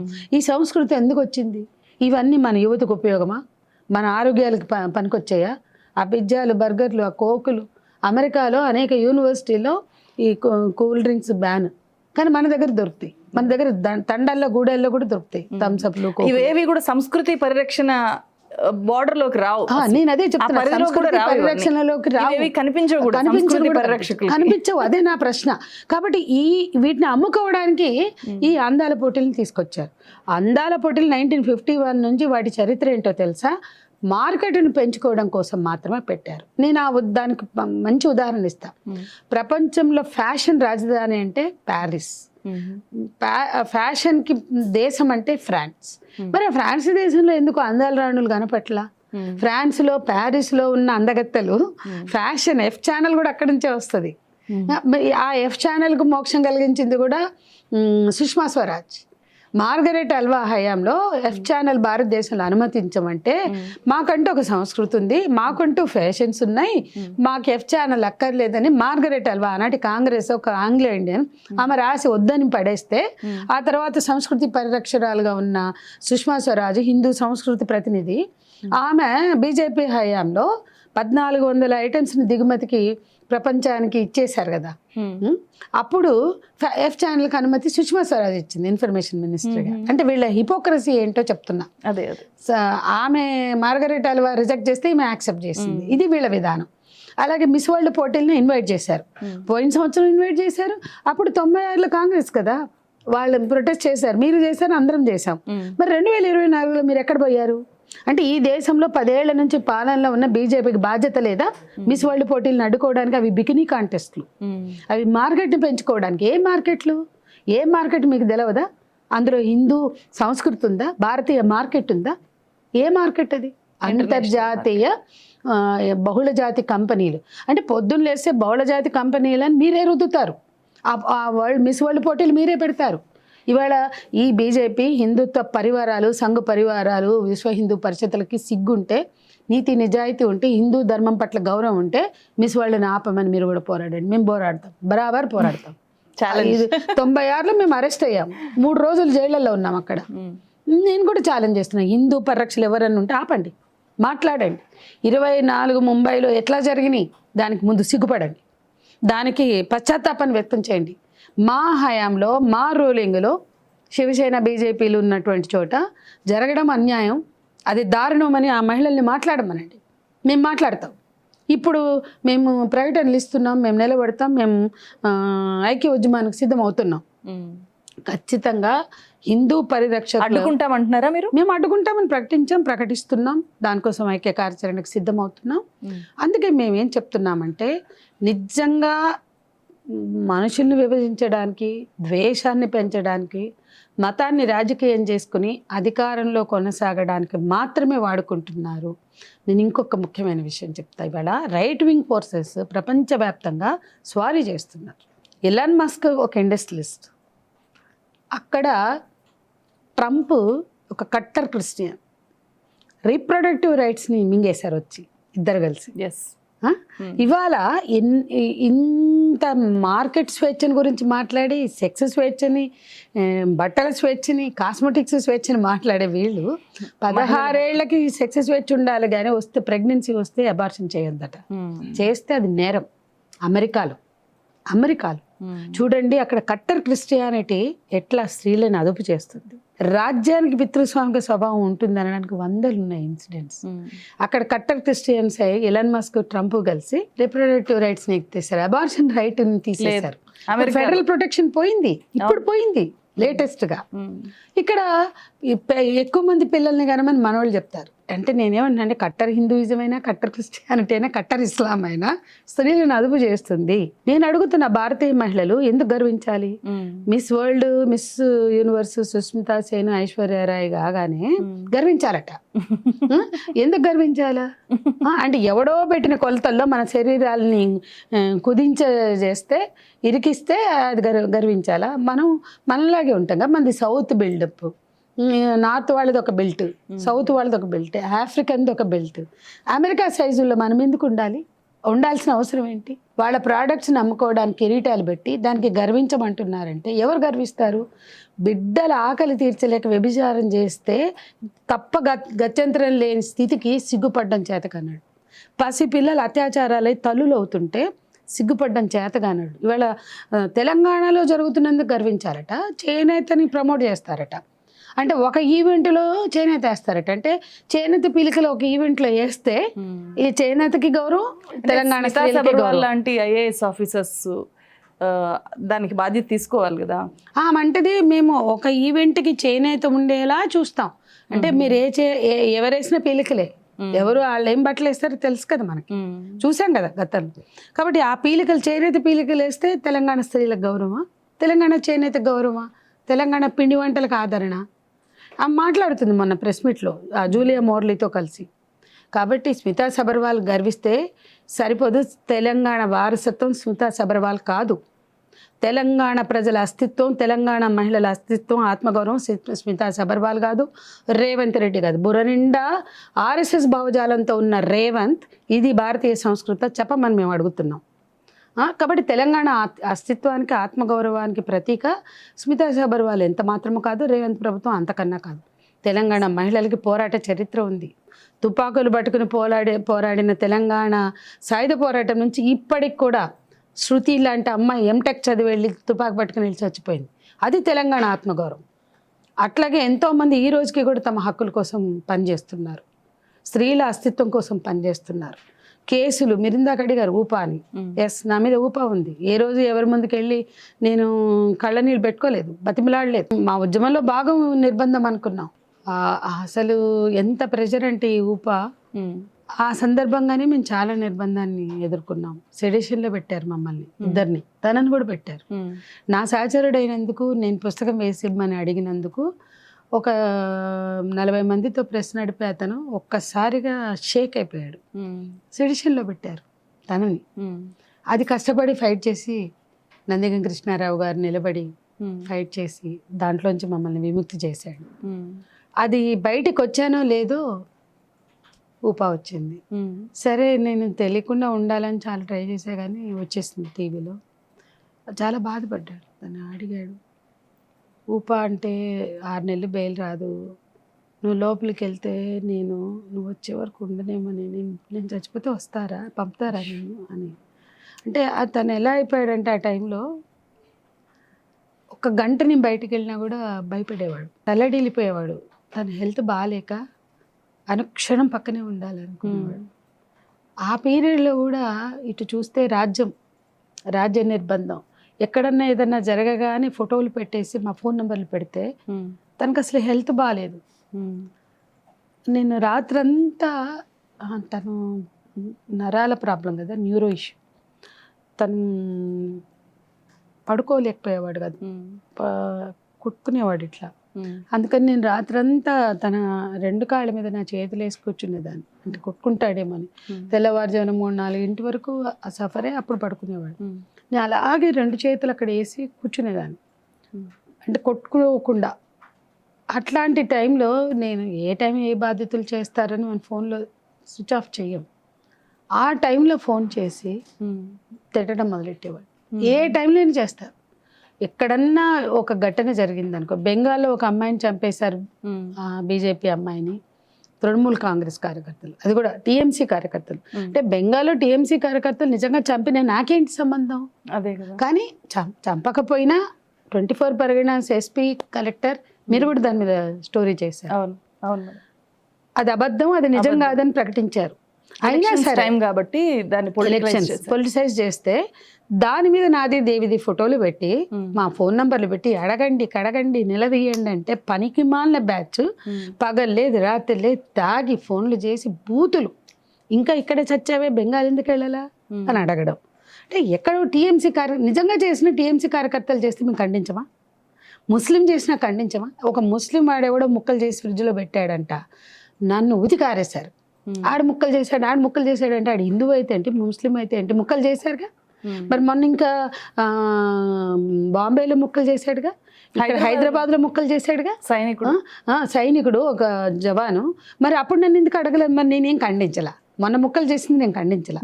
అంతకుముందు కుక్కలకి వేసాడు ఒకడు, కుక్కర్లో పెట్టి ఉడికించి, వీడు కుక్కర్లో ఉడికించి ముక్కలు చేసి పడేశాడు. ఈ 2 నేను ఖండించలే. మరి నన్ను ఎందుకు అడగరు? అంటే ముస్లిం నేరస్తుడు అయితే మా ఫోటోలు పెట్టి తిడతారు. ఈ కుక్కర్లో ముక్కలు చేసి ఉడికించినోడప్పుడు ఎందుకు మాట్లాడలేదని అడిగినోళ్ళే లేరు నాకు. ఆ పూజారి చంపి డ్రైనేజ్లో దొక్కాడు. అప్పుడు మా హస్బెండ్కి హెల్త్ బాగాలేక నేను అసలు వెళ్ళలా. అప్పుడు ఒక్కళ్ళు కూడా నన్ను అడగలా. అదేంటి మరి నువ్వేం చేసావు, ఎందుకు ఆ పూజారి తొక్కేశాడు కదా డ్రైనేజీలో చంపి, నీకెందుకు తప్పు అనిపించాలని అడగల. అదే టైంలో ప్రీతి అనే అమ్మాయిని ముస్లిం డాక్టర్ వలన వేధింపుల వలన అతను చంపలా, వీడు చంపాడు. సూసైడ్ అమ్మాయి, అమ్మాయి సూసైడ్ ప్రెషర్ ఏదో అతని వలన ప్రెషర్ గురైందంటే ఎంత ట్రోలింగ్. ఎందుకంటే అక్కడ ముస్లిం, వాడితో పడుకున్నావా, ఇంకా గలీజ్ భాష. అంటే ఏంది అసలు? ముస్లిం నేరస్తుడైతే మమ్మల్ని వెంటబడి వేధిస్తారు. అట్లా తను 1 year సిక్గా ఉన్నప్పుడు ఇట్లాంటి ఫోన్లు వచ్చాయి. అసలు తను అంతకుముందు నేను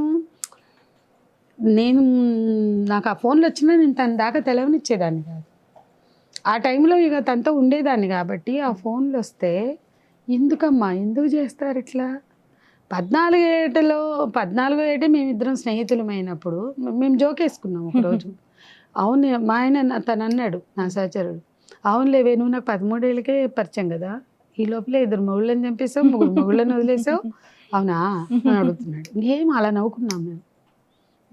ఎలా రాస్తారు తెలుసా?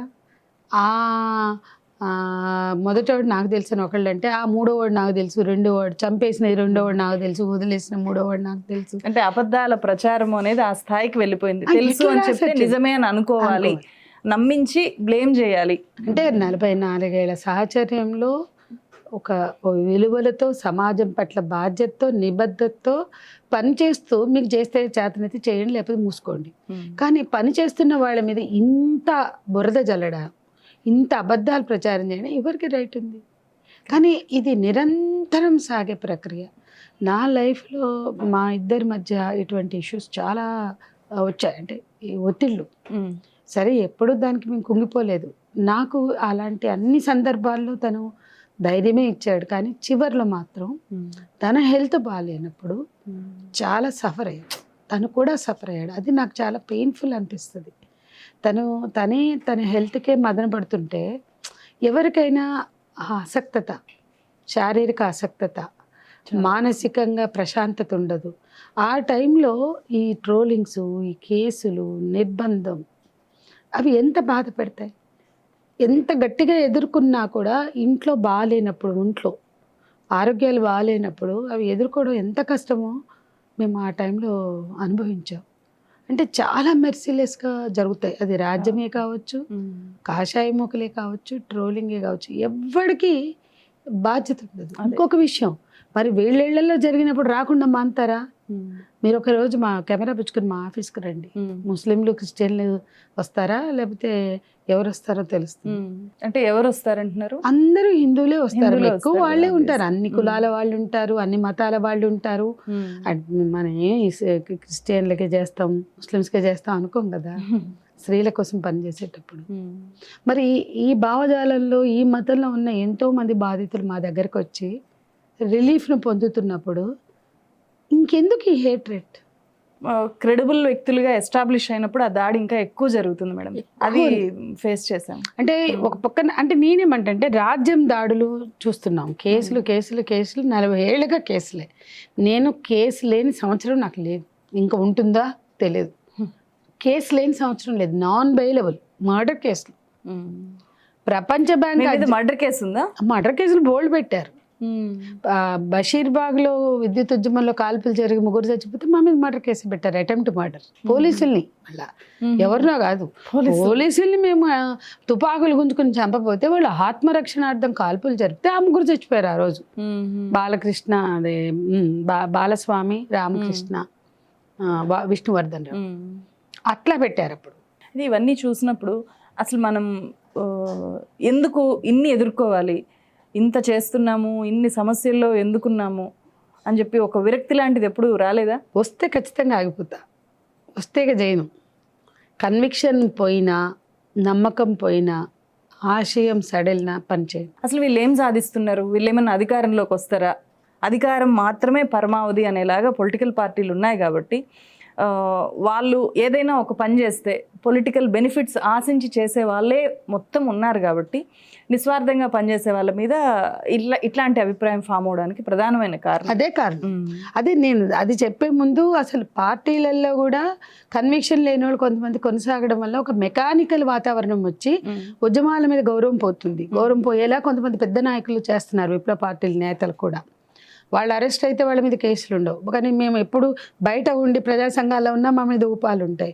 అంటే అట్లాంటి డైకోటమీ విప్లవ పార్టీలో ఉండడం వల్ల కూడా విప్లవోద్యమాలు దెబ్బతింటున్నాయని చెప్తూ, ఇక మీరు అడిగిన ప్రశ్నకు వస్తే అలా వాళ్ళు ఆలోచించడానికి అట్లా తయారు చేసి పెట్టారు. సంధ్య గారు ఏం ప్రయోజనాలని సాధించుకోవడం కోసం ఉన్నారు అనే ప్రశ్న కూడా వస్తుంది కదా. డెఫినెట్లీ దేనికి, చాలా ఏ లక్ష్యం కోసము, అదే కదా, ఎందుకు, ఏం సాధించడానికి అని చెప్పి. దానికి మీ ఆన్సర్ ఏంటి? నా ఆన్సర్ ఒకటే, నేను ఒక కన్విక్షన్ తోటే ప్రారంభించాను, ఉద్యమాల్లో ప్రారంభమయ్యాను.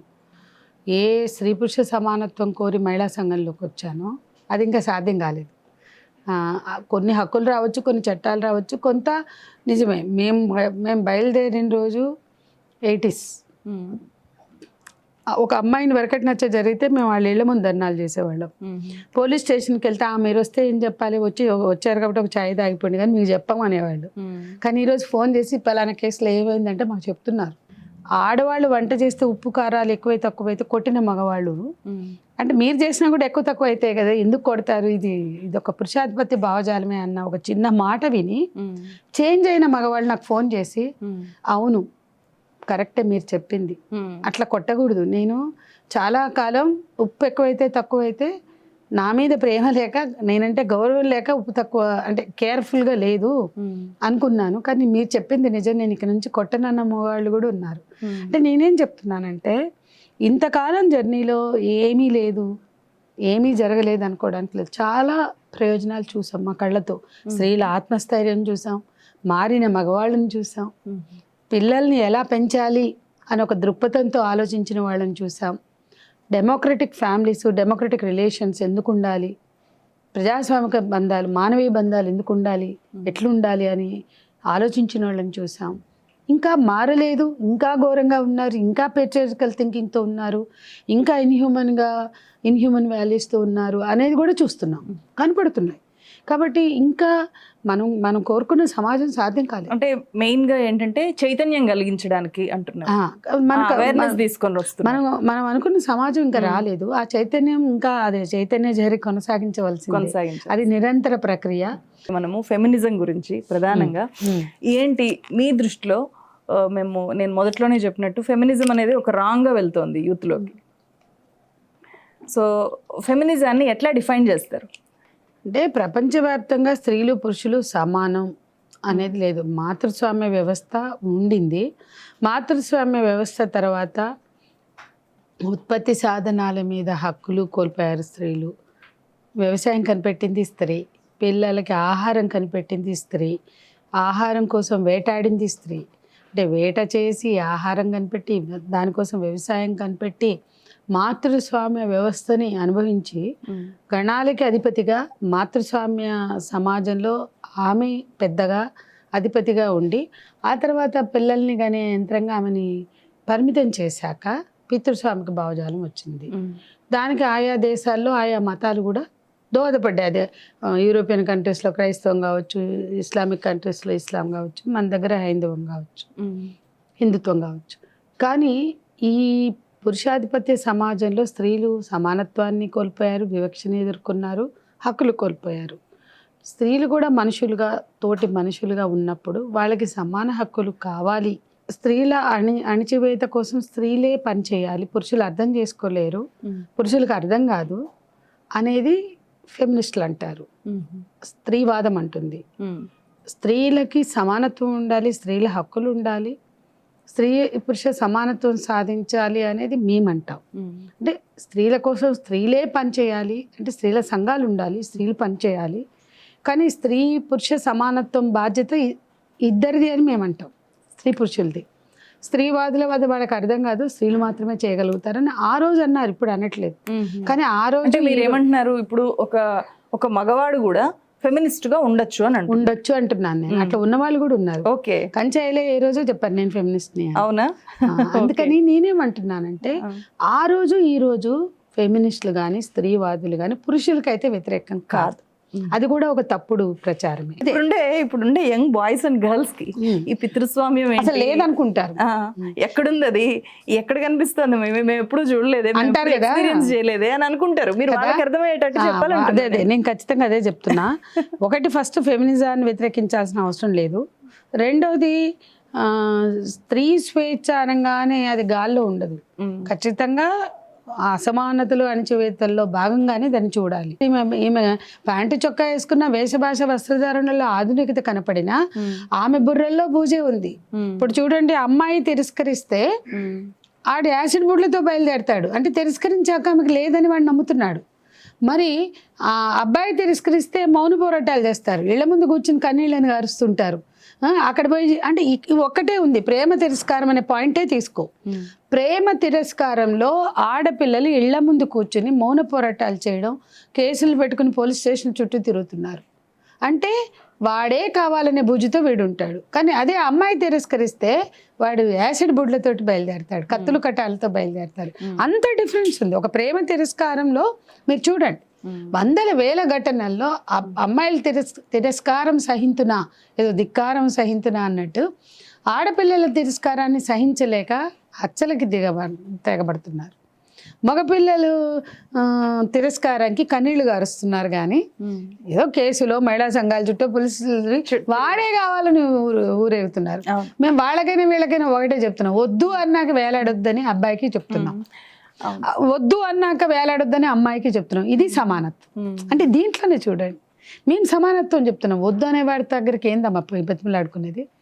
ఇప్పటి వరకు మేము ప్రగతిశీల మహిళా సంఘంగా ఇళ్ల ముందు కూర్చుని మౌన పోరాటం ఏ కేసుకి, ఆ సంగీతకి చెప్పాము అది నీ ఆత్మగౌరవం కోల్పోవడమే అని ప్రతి కేసులో కూడా చెప్తున్నాం. ఇళ్ల ముందు కూర్చుని దేహి అని అడుక్కునేది కాదు భార్యస్థానం, దేహి అని అడుక్కునేది కాదు కోడలిస్తాను, తల్లిస్తాను.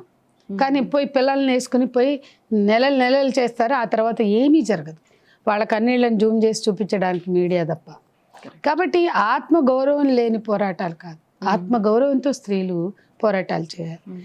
అదే సమయంలో మగపిల్లలేమో హింసలోకి వెళ్తారు. అమ్మాయి నో అంటే అది ఓటమిగా భావిస్తారు. కులాంతర వివాహాల్లో మగపిల్లలు కింది కులాలని పెళ్లి చేసుకున్నప్పుడు హత్యలు జరగట్లా, ఆడపిల్లలు కింది కులాలను చేసుకున్నప్పుడే కుల దురహంకార హత్యలు జరుగుతున్నాయి. మీరు చూడండి, పరువు హత్యలు అంటారు, అంటే పురుషాధిపత్యం ఉందనడానికి చెప్తున్నా. పరువు హత్యలు అన్నీ కూడా ఆడపిల్లలు పెద్ద కులాల నుంచి కింద కులాల అబ్బాయిలను చేసుకున్నప్పుడే జరిగినాయి.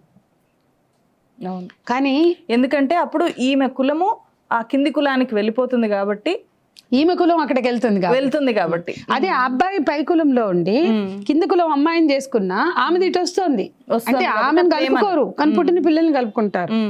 అంటే ఇక్కడ ఇంకోటి పరువు అంటారు కదా, అమ్మాయి పెళ్లి చేసుకున్నప్పుడు పోయిన పరువు అబ్బాయి రేప్ చేసినప్పుడు ఎందుకు పోదు?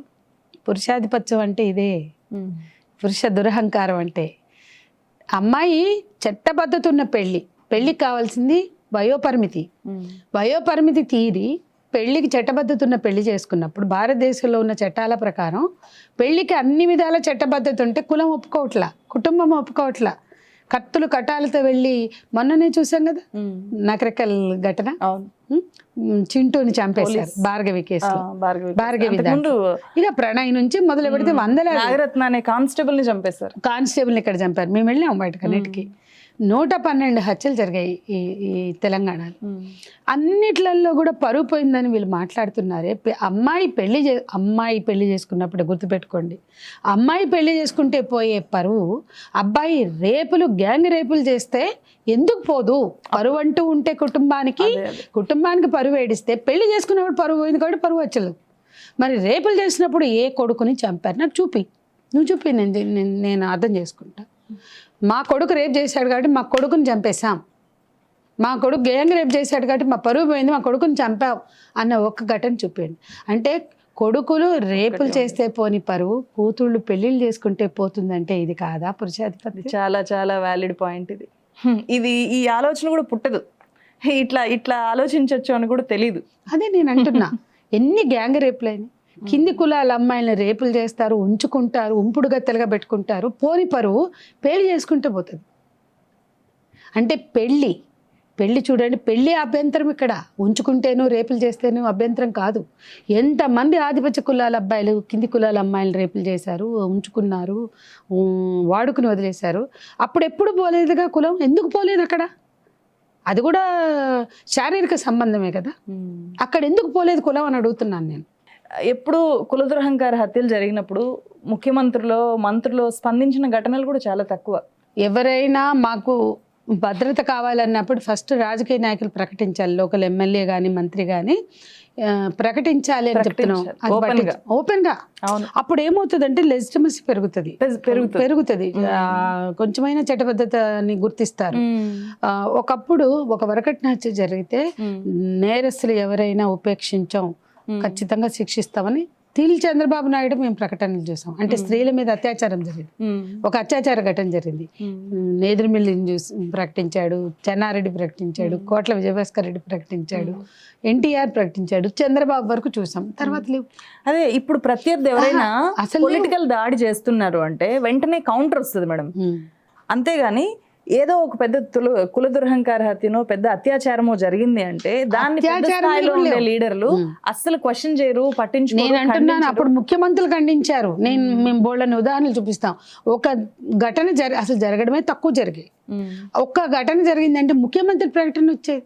ఈ అత్యాచారం అన్యాయం, ఈ అత్యాచారంలో నేరస్తుల్ని పట్టుకుంటాం, శిక్షిస్తామని. ఇప్పుడు అసలు ఎవడన్నా మాట్లాడతాడ? వాళ్ళలో వాళ్ళు రాజకీయాలు చేసుకోవడం, నువ్వు కోట్లు తిన్నావా అని ఎంత నీచమైన స్థాయికి దిగజారి చేతులకి గాజులు దొడుకొనిలేము, పూలు బొట్లు చీరలు పంపిస్తారు రాజకీయ నాయకులు. ఇంకా పాడి కౌశిక్ రెడ్డి అని అతను, ఇప్పుడున్న రేవంత్ రెడ్డి కూడా గతంలో సేమ్ అట్లా చేతులు గాజులు దొడుకొనిలేమని రేవంత్ రెడ్డి గారు మాట్లాడారు. అంటే ఈ భాష ఏంటి? అంటే ఇంతకన్నా పితృస్వామ్యం ఏంటి? నిజంగా ఈ ప్రశ్న చాలా జెన్యూన్. I welcome.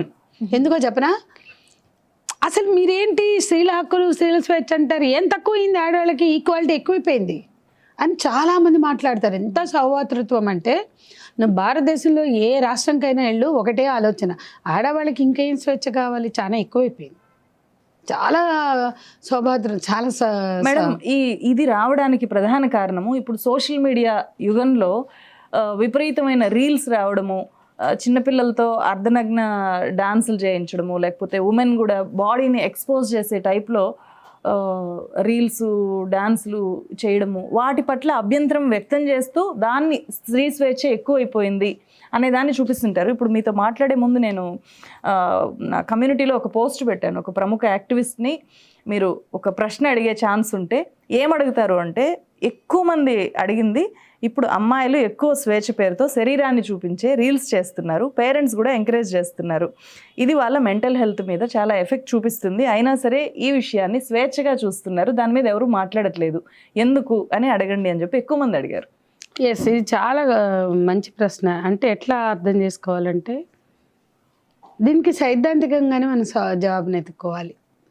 ఎప్పుడు కూడా స్త్రీలని పురాణ కాలం నుంచి, ప్రబంధ కావ్యాల నుంచి స్త్రీలని ప్రబంధ కన్యలుగా రకరకాలుగా వర్ణిస్తూ మాట్లాడాయి అన్ని పురాణాల నుంచి ప్రబంధ కావ్యాలు. మీరు రామాయణంలో అరణ్యకాండలో మొత్తం అరణ్యకాండ మొదటి లైన్ నుంచి చివరి లైన్ వరకు కూడా సీతమ్మ వారి అవయవ వర్ణన లేకుండా లేదు. అంటే అరణ్యకాండలో అసలు మీరు తీయండి, పలానా వక్షోజాలు కలిగిన సీత మీకు కనిపించిందా, పలానా నాభి కలిగిన సీత మీకు కనిపించిందా, పలానా లాగా పిరుదులున్న సీత మీకు కనిపించిందా, అదే ఉంటుంది. అరణ్యకాండ అంతా నా భార్య వెళ్ళిపోయింది, లేదా నా భార్య కనపట్ల, నా భార్య కనిపించట్లేదనే ఆందోళన కన్నా, నా భార్య సీతని మీరు చూసారా, ఎవరైనా అట్లే అడుగుతారు. ఇంత అందంగా ఉండే సీతను చూసారా, ఇంత శృంగార కోరికలని మెప్పించి సీతను చూసారా, ఇంత శృంగార కోరికల్ని ప్రేరేపించే సీతను చూసారా అని అడుగుతారా? అడిగారుగా. అరణ్యకాండ నేను రాసిందా, నేను క్రియేట్ చేసిందా? ఉందిగా. అంటే ప్రబంధ కావ్యాల నుంచి స్త్రీల అవయవాల వర్ణన ఉంది. అది ఫ్యూడల్ సమాజం. ఇవాళ మార్కెట్ సమాజంకి వచ్చాం. స్త్రీల శరీరాలు గొప్ప సేలబుల్ ప్రోడక్ట్స్. స్త్రీల జీవితాలు, స్త్రీల శరీరాలు, సౌందర్యాలు అవన్నీ రీల్స్ కావచ్చు. ఇప్పుడు ఆట లాంటి రియాలిటీ షోస్లో చిన్న పిల్లలతో గలీజ్ పాటలు, బూతు పాటలతో వ్యక్తం చేస్తే ఒక చిన్న పాప ముద్దుగా చాలా అసభ్యమైన ఆ భావజాలాన్ని వ్యక్తం చేయడానికి ట్రై చేసేది. దానికి నిండా 5 ఏళ్ళు ఉండవు, దానికి చెస్టే ఉండదు, బ్రెస్ట్ని ఊపుతుంది, అంటే అసలు ఉండదు. కానీ వాళ్ళు ఊపినట్టు ఊపాలని ట్రై చేస్తుంది. అది వల్గర్. అంటే ఇప్పుడు మేము బస్తీల పంటి పోయినప్పుడు బట్టలు లేని పిల్లలు కనపడే మాకు వల్గర్ అనిపించదు. ఆడపిల్లలు, మగపిల్లలు, చిన్నపిల్లలు ఉంటాయి, బట్టలు ఏంటి అనుకుంటాం, కానీ గలీజ్గుందా అనుకోం, పిల్లలు కదా. కానీ ఈ పిల్లలు ఆ వ్యక్తీకరణ చేస్తే చాలా అసభ్యత అనిపించింది, అశ్లీలత అనిపించింది. వాటిని మేము కొంత పరిశీలించి పోయి కేసు పెట్టాం. దాన్ని కోర్టులో వేసాం. కేసు పెడితే తల్లిదండ్రులు వచ్చి, మా పిల్లలు మా ఇష్టం, మా పిల్లలు మీరెవరు, మేము ఇస్తాం, మేము చేస్తాం అని ఆ నిర్వాహకుల అండతో మాట్లాడారు. ఇదే ఛానళ్ళకి వచ్చి నేను చెప్పా, పిల్లలు సమాజ సంపద, నీ వ్యక్తిగత సంపద కాదు. నీ పిల్లలు కావచ్చు, నీ పిల్లల పట్ల నీకు బాధ్యత ఉంటాయి, చదివించు, వాళ్ళకి విద్యాబుద్ధులు చెప్పించు, అక్షర జ్ఞానం ఇప్పించు, లేకపోతే టాలెంట్స్ ఉంటే వాటిని మెప్పించు, గుర్తించు. కానీ వాళ్ళకి లేని అంగాంగాల్ని ఊహా చిత్రాలుగా మలిచి వాటిని ప్రదర్శించడం అది అబ్సీనిటీ అని చెప్పా. మా ఇష్టం అంటే నీ ఇష్టం కాదు, ఏ సమాజంలో అయినా పిల్లలు సమాజ సంపద అని చెప్పాను. అది మన దేశంలో మనకు ఆ కంట్రోల్ లేదు. ఈ మధ్య కాలంలో అతుల్ సుభాష్ అనే వ్యక్తి కేసు చాలా ఫేమస్. భార్య వేధింపుల వల్ల నేను చనిపోతున్నాను, మగవాళ్ళకి చట్టాలు ఏమి లేవు అని చెప్పి అతను చనిపోయాడు. సో దాని తర్వాత విపరీతమైన డిస్కషన్ జరిగింది 498 మిస్యూజ్ మీద. మీరు ఎట్లా చెప్తారు, నిజంగా మిస్యూజ్ అయింది అనుకుంటున్నారా? మిస్యూజ్ అయిన కేసులు కూడా మీ దగ్గరికి వస్తూ ఉంటాయి, చాలా కేసెస్ని మీరు చూస్తూ ఉంటారు, మీ దగ్గరికి డైరెక్ట్గా కూడా వచ్చేటు ఉంటాయి. ఏమైనా ఎగ్జాంపుల్స్ ఇవ్వగలరా? 498 అనేది నిజమైన బాధితులకి రక్షణ కల్పించడానికి పెట్టిన చట్టం. ఇప్పుడు అది కూడా నీరుగా చేశారు. దానికి అసలు ఇప్పుడు అది స్కెల్టన్, దానికి అన్ని రక్త మాంసాలు ఎప్పుడో ఎత్తేసారు, లేదు ఫ్లషే లేదు దానికి. ఆ ఉన్న స్కెలిటన్ని కూడా ఇంకా చర్చిస్తున్నారు అంటే ఎంత కర్రు కట్టిన పితృస్వామిక సమాజంలో మనం బతుకుతున్నాం. వీళ్ళందరూ కూడా 498 మిస్యూజ్ అని మాట్లాడే వాళ్ళు ఒక ఉద్యమం చేస్తే బాగుంటుంది. మెన్ కమిషన్ అడిగే బదులు వరకట్న నిషేధ చట్టాన్ని అమలు చేయండి అని అడిగితే చాలా బాగుంటుంది. మెన్ కమిషన్ అడిగే వాళ్ళంతా కూడా వరకట్నం అడగొద్దు, మేము తీసుకోము, మీరు ఇవ్వద్దు అని స్టాండ్ తీసుకుంటే ఇంకా వరకట్నం అనే హింస నేరం పోతుంది, అక్కడి నుంచి ఆ 498 గ్రౌండ్ ఎగిరిపోతుంది. మేము కూడా ఉన్నాం. నిజంగానే అస్సలు మిస్యూజ్ అవ్వట్లేదు అంటారా? అదే చెప్తున్నా, మిస్యూజ్ సమాజంలో అవుతాయి. వరకట్న నిషేధ చట్టం 100% మిస్యూజ్, అవినీతి నిరోధక చట్టం 100%. పోలీసులే పొద్దున్న లేస్తే డబ్బులు లేకుండా కేసులు చేయరు అంటే వాళ్ళకి తెలీదా? చట్టాలు తెలీదా? 100% మిస్యూజ్ చట్టాలు ఈ దేశంలో అనేకం ఉన్నాయి. అందులో కొంచెం మిస్యూజ్ అయ్యే చట్టం ఇది ఉండొచ్చు. దీన్నే ఎందుకు పొద్దున్న లేస్తే గగ్గోలు పెడతారు? అంటే వరకట్న నిషేధ చట్టం 100% మిస్యూజ్ అయిందిగా. 61లో వచ్చింది, మొన్న వచ్చిన చట్టాలకి 2005లో వచ్చిందండి గృహహింస, 2006లో వచ్చింది, 61లో వచ్చిన సహజమైన ఉల్లంఘన కిందకి అంటే అది సాంప్రదాయం, అది ఉల్లంఘన హక్కు. ఉల్లంఘన అనేది హక్కుగా మారిపోయింది. అందుకే నేను ఏమంటున్నా అంటే ఏ చట్టము ఉల్లంఘనకు గురి కావద్దు, ఏ చట్టము మిస్యూజ్ కావద్దు. డబ్బులు ఎవడిస్తే వాడికి పనిచేసే వ్యవస్థలో ఎవడికి పరపతి ఉంటే, ఎవడికి ఇన్ఫ్లుయెన్స్ ఉంటే వాళ్ళవి మాత్రమే చెల్లుబాటు అవుతాయి. అది వ్యవస్థలో ఉన్న లోపం, అది స్త్రీల మీద ద్వేషంగా మార్చుకోవద్దు. ఈ వ్యవస్థలో ఇన్ఫ్లుయెన్స్, పవర్ ఎక్సైజ్ ఉన్నప్పుడు ఆ పవర్ ఎక్సైజ్లో అడపా స్త్రీలు కూడా భాగమవుతారు. అది మనం అర్థం చేసుకోవాలి. అంటే వీళ్ళు వేరే సమాజంలో ఉన్నారా? ఆడవాళ్ళు ఇదే అవినీతి ప్రపంచంలో వాళ్ళు ఉన్నారు, ఇదే నేరమయ ప్రపంచంలో వాళ్ళు ఉన్నారు, ఇదే పవర్ ఎక్సైజ్ ప్రపంచంలో వాళ్ళు ఉన్నారు. పవర్ ఎక్సైజ్ అనేది ఎవరు చేయకూడదు. పురుషాధిపత్యం తప్పంటే స్త్రీ ఆధిపత్యం కరెక్టా? కాదు. పురుషాధిపత్యం వద్దు, స్త్రీ ఆధిపత్యం కూడా వద్దు, పిల్లల మీద ఆధిపత్యం కూడా వద్దు. మరి అదే డెమోక్రటిక్ ఫ్యామిలీ, మేము అదే కదా చెప్తున్నాం. కానీ ఈ చర్చ మెన్ కమిషన్ కావాలి, లేకపోతే మేము మొగుడు బాధిత సంఘాలు పెట్టలేదే, వాళ్ళు భార్య బాధిత సంఘాలు పెట్టాం, మేము స్త్రీల హక్కుల సంఘాలు పెట్టాం, స్త్రీల సమానత్వం అంటున్నాం, కానీ వాళ్ళు భర్తల హక్కులు అంటున్నారు. మీరు చూడండి, మెన్ కమిషన్ అంటున్నారు. భార్యల హక్కుల సంఘాలు ఎక్కడ లేవు. స్త్రీల సంఘాలు ఉన్నాయి. అంటే స్త్రీల మీద అత్యాచారాలు జరగొద్దు అంటున్నాం. భార్య బాధితులు కూడా ఉన్నారు కదా, భర్త బాధితుల సంఘం ఉన్నప్పుడు భార్య బాధితులందరూ. మరి మేము భర్త బాధితుల సంఘాలుగా పెట్టలేదండి, స్త్రీల హక్కుల సంఘాలు అన్నాం. ఎందుకంటే సాంప్రదాయం పేరుతో వరకట్నం, సాంప్రదాయం పేరుతో పురుషాధిపత్యం, సాంప్రదాయం పేరుతో వైఫ్ బీటింగ్, మొగుడన్నా కొట్టకుండా ఉంటారా అని జడ్జిలు కూడా మాట్లాడతారు. అందుకని ఇప్పుడు ఏమవుతుందంటే అతుల్ సుభాష్ ఎందుకు చర్చనీయాంశం అవుతుంది? ఎస్, అతుల్ సుభాష్కి అత్తింటి వాళ్ళు వేధించారు అని కాసేపు మనం యాక్సెప్ట్ చేద్దాం. అట్లాంటి వేధింపులు స్త్రీలు ఎవరు గురి కావట్లేదని ఎవరైనా హామీ ఇస్తారా నాకు? అరే సమానత్వం అంటున్నారు కదా, మగపిల్లలు నడిచి వెళ్తుంటే రేపులు జరుగుతున్నాయా? ఆడపిల్లలకి ఎన్ని రేపులు జరుగుతున్నాయో మగపిల్లలు కూడా అన్ని రేపులు జరిగినప్పుడు ఆ సమానమే ఉంది. ఆడపిల్లలు రేపులకు గురవుతున్నారు, మగపిల్లలు రేపులకు గురవుతున్నారు, నిజమే అనొచ్చు. ఎస్, బాయ్స్ హాస్టల్స్లో కొంత అబ్యూస్ గురవుతున్నారు పిల్లలు, మగపిల్లలు. అది కూడా మనం లైంగిక వేధింపులుగానే మాట్లాడాలంటున్నాం.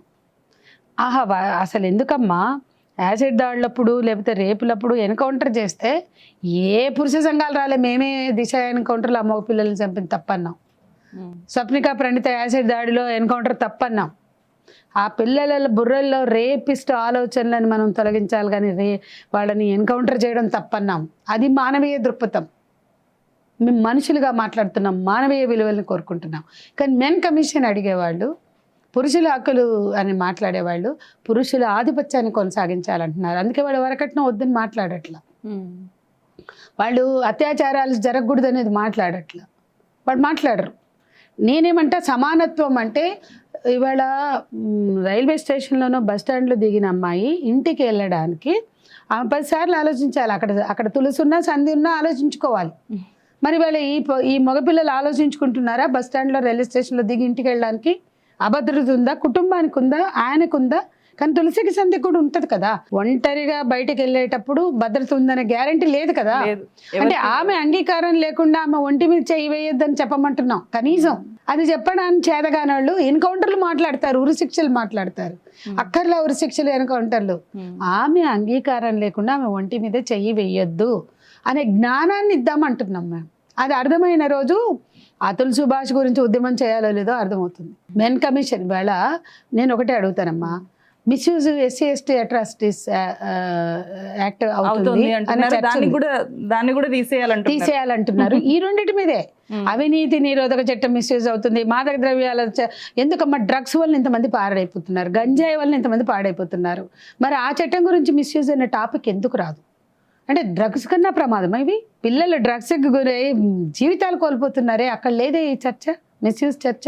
అంటే ఇప్పుడు ఉమెన్ బాగా చదువుకున్న తర్వాత, బాగా ఎర్న్ చేస్తున్న తర్వాత, చట్టాల గురించి కూడా బాగా అవగాహన పెంచుకున్న తర్వాత మెన్ని అబ్యూజ్ చేయడం కోసము ఈ చట్టాలని మిస్యూజ్ చేస్తూ ఉంటే అప్పుడు మీలాంటి వాళ్ళు, లేకపోతే మహిళా సంఘాలు, లేకపోతే చట్టము మెన్ని ప్రొటెక్ట్ చేయడానికి చర్యలు తీసుకోవాల్సిన అవసరం ఉందా? అంటే అది చాలా సహజమైన హక్కు. ఇప్పుడు మా దగ్గరకు వచ్చారనుకో, అమ్మాయి అబ్బాయి చెప్పాక ఆమె స్వార్థ కారణంతో విడికాపురంకో లేకపోతే ఇంకేదైనా కారణంతో చేస్తే ఆ అమ్మాయిని చివాట్లు పెట్టి తప్పని చెప్తాం. ఆ అబ్బాయిలే మమ్మల్ని అప్రిషియేట్ చాలా చాలా ఆ అబ్బాయిలే మమ్మల్ని అప్రిషియేట్. ఏదైనా ఇన్సిడెంట్ ఏమైనా ఉంటే షేర్ చేస్తారా? అంటే ఇప్పుడు ఒక ఘటనలో ఆ అమ్మాయి చెప్పింది అబద్ధం. ఆ అమ్మాయి వేరు కాపురం అనే ఇంటెన్షన్ తో చాలా అబద్ధాల ఆరోపణలు పెట్టింది. ఇద్దరిని కూర్చోబెట్టాక అబద్ధాలు అనేది నాకు అర్థమైనాయి. ఆ అమ్మాయి చెప్తూనే ఉంది ఆరోపణలు, ఆ అబ్బాయి చెప్తున్నాడు. ఆ అబ్బాయి నిజం చెప్తున్నాడా అబద్ధం చెప్తున్నాడా ఆ అబ్బాయి బాడీ లాంగ్వేజ్ లో మాకు అర్థమవుతుంది. ఆ అమ్మాయిని గట్టిగా తిట్టి ఇట్లాంటివి మేము చెయ్యము, నువ్వు అనవసరంగా ఆ కుటుంబాన్ని బ్లేమ్ చేస్తున్నావు అని చెప్పి పంపించాం. ఆ అబ్బాయి అయితే కళ్ళనీళ్ళతో దండం పెట్టి నిజం మాట్లాడారు మేడం, మేము మీ దగ్గరకు వచ్చేటప్పుడు భయపడ్డాం. ఇట్లా ఇదే కాదు, మేము కౌన్సిలింగ్ చేసిన ప్రతి కేసులో మగపిల్లాడు చాలా సాటిస్ఫై వెళ్తాడు. ఎందుకంటే మేము మానవీయంగా మాట్లాడతాం, డెమోక్రటిక్గా మాట్లాడతాం. మరి మాకు విచక్షణ ఉన్నప్పుడు పోలీసులకు ఎందుకు ఉండదు? ఎవరు డబ్బులు పెడితే వాడికి న్యాయం చేస్తారు, మెకానికల్గా చట్టాలను ఉపయోగిస్తారు. అంటే ఎవరైనా బాధితులు వెళ్తే వాళ్ళకి కరెక్ట్ గైడ్ చేయాల్సిన వాళ్ళు మనీ మింటింగ్, పోలీసులకైనా లాయర్లకైనా మనీ మింటింగ్, బాధితుల జీవితాలు వాళ్ళకి మనీ మింటింగే, వాళ్ళకి డబ్బులు సాధనాలే. చూడండి, ఈ ఆడపిల్లల వెనుక ఒక మగ లాయర్, ఒక తండ్రి అన్న కూడా ఉంటారు, అది కూడా గుర్తుపెట్టుకోవాలా. కానీ ఈమెని అంటాం మనం, కానీ ఈమె ఇండిపెండెంట్గా డెసిషన్ మేకర్ కాదు. ఈమె వెనుక తండ్రి ఉంటాడు, ఈమె వెనుక అన్నో బాబాయో మామయ్యో ఉంటారు, తాతలో, వాళ్ళు ఆడిస్తూ ఉంటారు వీళ్ళని. వీళ్ళు ఏం చేస్తారు, అందరి మీద పెడతారు కక్ష. మేమేమంటాం అంటే మనుషుల మధ్య కక్షలు వద్దంటాం కదా. కాబట్టి కారణము ఉన్నా లేకున్నా, సంబంధం ఉన్నా లేకున్నా, ఎవరిని పడితే వాళ్ళని కుటుంబ సభ్యులైనంత మాత్రాన పెట్టకూడదని మేమంటాం. పోలీసులు స్టాండ్ తీసుకుంటారా? తీసుకోరు. డబ్బులు పడితే అందరినీ పెడతారు. లాయర్లు వాళ్ళకి సంబంధం లేకపోయినా వాళ్ళ పేర్లు పెట్టిస్తారు. ఇంకా వాళ్ళ ప్రొఫార్మాలు ప్రింటెడ్ కంప్యూటర్స్లో ఉంటాయి. ఒక బాధితురాలు మేము కోర్టుకి వెళ్ళినాక అమ్మాయిని, అమ్మ చెయ్యి ఎక్కడ గాలింది అన్నాడు జడ్జి. నాకు చెయ్యి గాలేదండి అమ్మాయి. అదేంటి నీ కంప్లైంట్ లో ఉంది కదా అంటే అమ్మాయి తెలీదు, లాయర్ రాసి పడేశాడు. ప్రింటెడ్ ప్రొఫార్మాలు తీస్తారు. ధనార్జన కోసం పనిచేస్తున్న వ్యవస్థల్లో భాగంగా క్రైమ్ మిస్యూజ్ అవుతుంది. చెడ్డ ఆడవాళ్ళు ఉండొచ్చు, కానీ ఎంత పర్సంటేజ్? చెడ్డ ఆడవాళ్ళ వల్ల మిస్యూజ్ అవ్వట్లా, పనికి మాలిన చెత్త వ్యవస్థల వల్ల మిస్యూజ్ అవుతుంది అనేది మెయిన్ కారణం. Yes madam. అయితే ఇప్పుడు మనము మ్యారేజ్ సిస్టమ్ గురించి కూడా దీంట్లో చర్చలోకి వచ్చింది కదా. ఎందుకు విడాకులు ఎక్కువగా అయిపోతున్నాయి, ఎందుకు పెరిగిపోయాయి బాగా?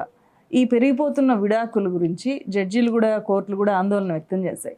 అంటే ఇది ఒక పాజిటివ్గా చూసుకోవాలా, నెగిటివ్గా చూసుకోవాలా? అంటే ఒక హింసాత్మకమైన వాతావరణంలో నుంచి ఉమెన్ బయటకు వచ్చేస్తోంది అనుకోవాలా, లేకపోతే రిలేషన్స్ పలచబడిపోతున్నాయి, దెబ్బతింటున్నాయి, చిన్న చిన్న కారణాలతో విడిపోతున్నారు అని అనుకోవాలా?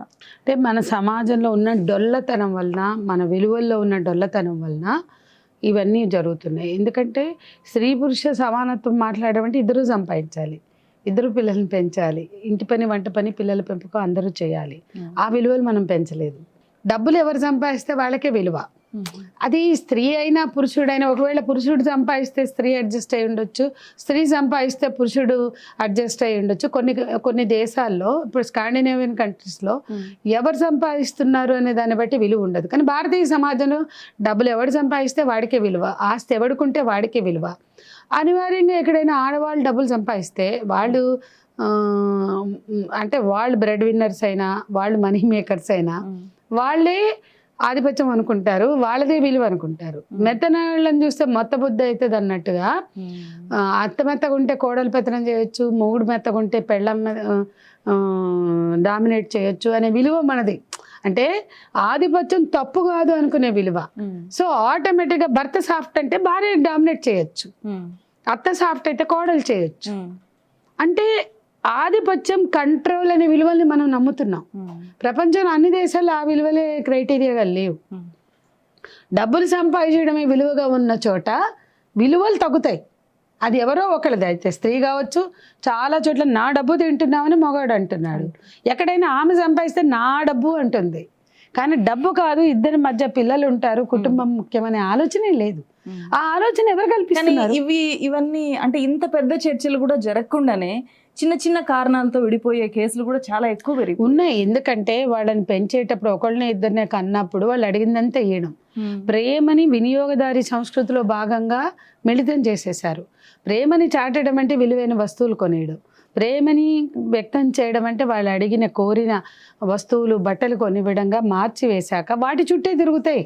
గొడవలైనా ప్రదర్శనలైనా వాటికి అతీతంగా ప్రేమలు ఉంటాయని తల్లిదండ్రుల ప్రేమని చూపించట్లేదు, భార్యాభర్తల ప్రేమలు చూపించట్లేదు. అన్ని వస్తుమయ సంస్కృతి, వినియోగదారి సంస్కృతిలో భాగంగా అన్ని ప్రేమలు కొట్టుకుంటున్నాయి. సో మానవ సంబంధాలన్నీ వినియోగదారి సంస్కృతిలో భాగమైనప్పుడు నిజమైన ప్రేమలు ఎట్లా బతుకుతాయి? నిజమైన విలువలని అవన్నిటికి అతీతంగా ఉన్నాం కాబట్టి మేము ఇంతకాలం మా సంఘాల్లో ఉన్న అందరం బాగుంటున్నాం. ఎందుకంటే మానవీయ విలువలే మాకు ప్రధానం. చాలా మంది సంఘాల్లో ఉన్న వాళ్ళకి ఫ్యామిలీస్ ఉండవని అనుకుంటారు కానీ అందరికీ బలమైన కుటుంబాలు ఉండరు. వాళ్ళకి అందరికీ మానవీయమైన బలమైన దృఢమైన కుటుంబాలు ఉన్నాయి, మంచి కుటుంబాలు ఉన్నాయి. ఎందుకంటే ఈ వినియోగదారి సంస్కృతిలో భాగంగా ఆ కుటుంబాలు లేవు. పరస్పర స్త్రీ పురుషుల అవగాహనతో, చైతన్యంతో, ఒకరికొకరు అంటే ఆకర్షణతో పాటు ప్రేమతో పాటు బాధ్యతతో పాటు అండర్స్టాండింగ్, ఇన్ని కలుపుకొని వాళ్ళ కుటుంబాలు వివాహాలు ఉన్నాయి. కాబట్టి అవి కొనసాగుతున్నాయి. అవి లేని డొల్లతనంలో ఈ ఫెయిల్యూర్స్. అట్లాగే ఇంకొక పాయింట్, ఆడపిల్లలు సంపాదించాక వాళ్ళు సమాజంలో ఉన్న ధోరణితో వాళ్ళు వ్యవహరించినప్పుడు ఈ మగపిల్లలు మాకు గౌరవం కోల్పోయామని బాధపడుతున్నారు ఫీలింగ్. అది కూడా ముఖ్యమైనది. అంటే ఇప్పుడు మగపిల్లలు డామినేట్ చేసినప్పుడు బద్దలు కాని కుటుంబాలు ఆడపిల్లలు డామినేట్ చేసినప్పుడు ఈజీగా బద్దలవుతాయి. ఇది కూడా నేను చూశాను. మగపిల్లాళ్ళు మర్యాదలు సరిగా చెయ్యలేదు అని ఒక్కసారి కూడా విన్నా. మరి నువ్వు వింటే నాకు చెప్పు. కానీ ఆడపిల్లాళ్ళు మర్యాదలు సరిగా చేయలేదని చాలా సార్లు విన్నా. ప్రతి పంచాయతీలో చూస్తా. పెళ్ళయ్యాక కట్నాలు కానుకలు అన్నీ అయినాక ఆ పెళ్లిలో మాకు మర్యాదలు మంచిగా చేయలేదు అంటారు. మరి అదే మర్యాదలు వాళ్ళకు కూడా జరగకపోవచ్చు, కానీ వాళ్ళు మాట్లాడరు. ఎందుకంటే మర్యాదలు చేయడానికే ఆడపిల్ల వాళ్ళు ఉన్నారు. ఆడపిల్ల వాళ్ళు, ఆడపిల్ల కుటుంబం. అంటే ఈ సమాజంలో ఏముంది అంటే నేను డిస్ప్యూట్స్ బాగా దగ్గరగా చూస్తా. ఆడపిల్ల వాళ్ళు మర్యాదలు సరిగా చేయలేదన్నది గొడవకి దారితీస్తుంది. పెళ్ళైనాక ఆ జంట కూడా కొట్టుకుని విడిపోవడానికి దారితీస్తుంది. కానీ మగపిల్లలు సరిగా చూడలేదు, మర్యాదలు సరిగా చేయలేదు చర్చనీయాంశం కూడా కాదు. అంటే ఇంత అంతరాలు ఉన్నాయి, మనం అది మర్చిపోతున్నాం. కానీ గొడవ అయింది నిజమే, కానీ గొడవకు కూడా పునాది ఏంటి అంటే ఆమె వంట చేయలేదు, ఆమె కాఫీ ఇవ్వలేదు, ఆమె గౌరవించలేదు, ఆమె ప్రేమించలేదు, ఆమె బాధ్యతగా లేదు అన్న పాయింట్స్ కాడ విడిపోయిన సందర్భాలు, ఆయన లేడు కాబట్టి విడిపోయిందన్న సందర్భాలని కనుక చూస్తే మనకు ఆ తేడా అర్థమవుతుంది. అంటే డెఫినెట్గా ఉంది. అంటే ఆడవాళ్ళ బాధ్యత లేదని నేను అనట్లా. ఇప్పుడు మనం చెప్పాలి ఆడపిల్లలు కూడా సహనం ఉండాలి. సహనం ఆడపిల్లలకే ఎందుకు, మగపిల్లలకు కూడా ఉండాలి. బాధ్యత ఉండాలి. ఆ బాధ్యత అత్తమామల్ని గౌరవించడం, కుటుంబాన్ని గౌరవించడం, కుటుంబ సభ్యుల పట్ల బాధ్యత వహించడం ఆడపిల్లలకి బాధ్యత ఉన్నట్టే మగపిల్లలకు కూడా ఉంటుంది. ఇప్పుడు నా కుటుంబంలో కూడా నేను అందరి పట్ల బాధ్యతకున్నా. బావ కుటుంబం, ఆడబడుచు కుటుంబం, అందరి మొత్తం మా హస్బెండ్ వైపు అందరి పట్ల నేను బాధ్యతకున్నా. నేను పెంచిన పిల్లల్ని ఎట్లా పెంచాను వాళ్ళతో కూడా అట్లుంది. ఈ రోజుకి ఆ పిల్లలు నాకు క్లోజ్.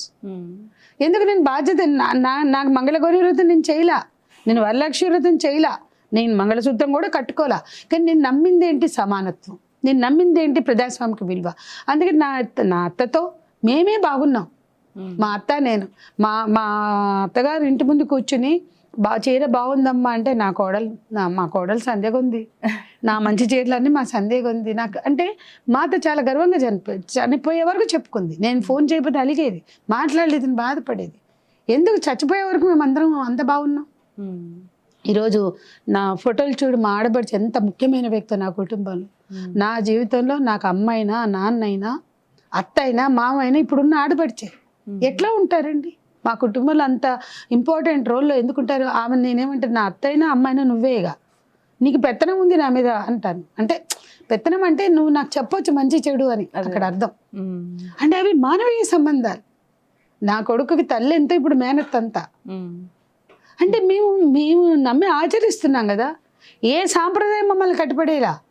ఒక ప్రజాస్వామిక సూత్రమే. అది అర్థం చేసినప్పుడు ఇవన్నీ ఉండవు. కాబట్టి నేను ఒక్కటే చెప్పదలుచుకుంది, మనిషిని గౌరవించాలి, మనిషి మీద పెత్తనం చేయకూడదు. No control, no power excise. అది అర్థం చేసుకున్న రోజు అన్ని కుటుంబాలు బాగుంటాయి. మేడం, ఇప్పుడు ఎక్కువ మంది సమస్యలు చాలా వస్తుంటాయి, కానీ వాటిలో ఉమెన్ ఒక సింపతి కోరుకునేలాగా ఉంటుంది ఎప్పుడు. ఎందుకట్లా? అంటే ఈక్వల్ రైట్స్ కిందకి ఎట్లా చూస్తాం మనం? అంటే ఆడవాళ్ళు సింపతినే కోరుకోవాలని సమాజం ఆశిస్తుంది ఒకటి. అసలు ఆడవాళ్ళు సింపతిని కోరుకోక్కర్లే. ఇప్పుడు ఆధునిక స్త్రీలు ఎన్ని సమస్యలు ఉన్నా పరిష్కరించుకొని బయటపడదాము, సింపతి వద్దనే కోరుకుంటున్నారు. ఉంటే గింటే ఎంపతి ఉండాలి. కానీ ఇవాళ ఆడపిల్లల మీద సింపతి అవసరం లేదు, కానీ అదే సమయంలో సమాజం కన్సర్న్ అవసరం. అది భర్త కొడితేనో, తాగొచ్చి వదిలేస్తేనో, వాడి తాగి తందనాలాడి పెళ్ళాం పిల్లల్ని పట్టించుకోకపోతే అప్పుడు చూపించవచ్చు సింపతి అనేటువంటి భావజాలం కూడా ఒక వైపు ఉంది. అదే అవతల పురుషుల వైపుకి వస్తే వాడు పెళ్ళాం గట్టిగా మాట్లాడినా వాడి మీద సింపతి చూపించచ్చు. డబ్బులు ఇవ్వపోయినా, ఏటీఎం కార్డు ఇవ్వపోయినా, ఆమె ఏటీఎం కార్డు ఇవ్వకపోతే అతని మీద సింపతి ఉంటుంది. ఏటీఎం కార్డు ఇస్తలేదు, డబ్బులు తన చేతిలో పెట్టాలనుకుంటాను. ఇట్లా మీరు అడుగడుగునా చూస్తే అజమాయిషి చేయలేని భర్త పట్ల సింపతి ఉంటుంది. ఇక్కడ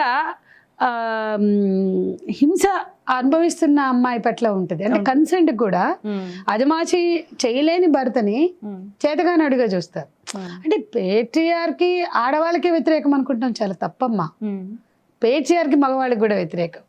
వీడు పెళ్ళాన్ని కంట్రోల్ చేయలేడు. వాడికి నిజంగా భార్య అంటే ఇష్టమే, కానీ ఆమె స్వతంత్ర భావాలు ఏవైతే ఉంటాయో, ఆమె ఆత్మస్థైర్యం ఏదైతే ఉంటుందో, అతనికి పెద్ద అభ్యంతరకరం కాకపోయినా అతని చుట్టూ ఉన్నటువంటి కోటరీ కుటుంబ సభ్యులు కానీ నువ్వు చేతగానోడివి, నీ పెళ్ళామేంటి గొంతులు వేస్తుంది, నీ పెళ్ళామేంటి అంత ఇండిపెండెంట్ గా మాట్లాడుతుంది అనేది అతని మీద కూడా పీర్ గ్రూప్ ప్రెషర్ ఉంటుంది. దాని వల్ల కూడా వాళ్ళు అట్లా తయారవుతారు.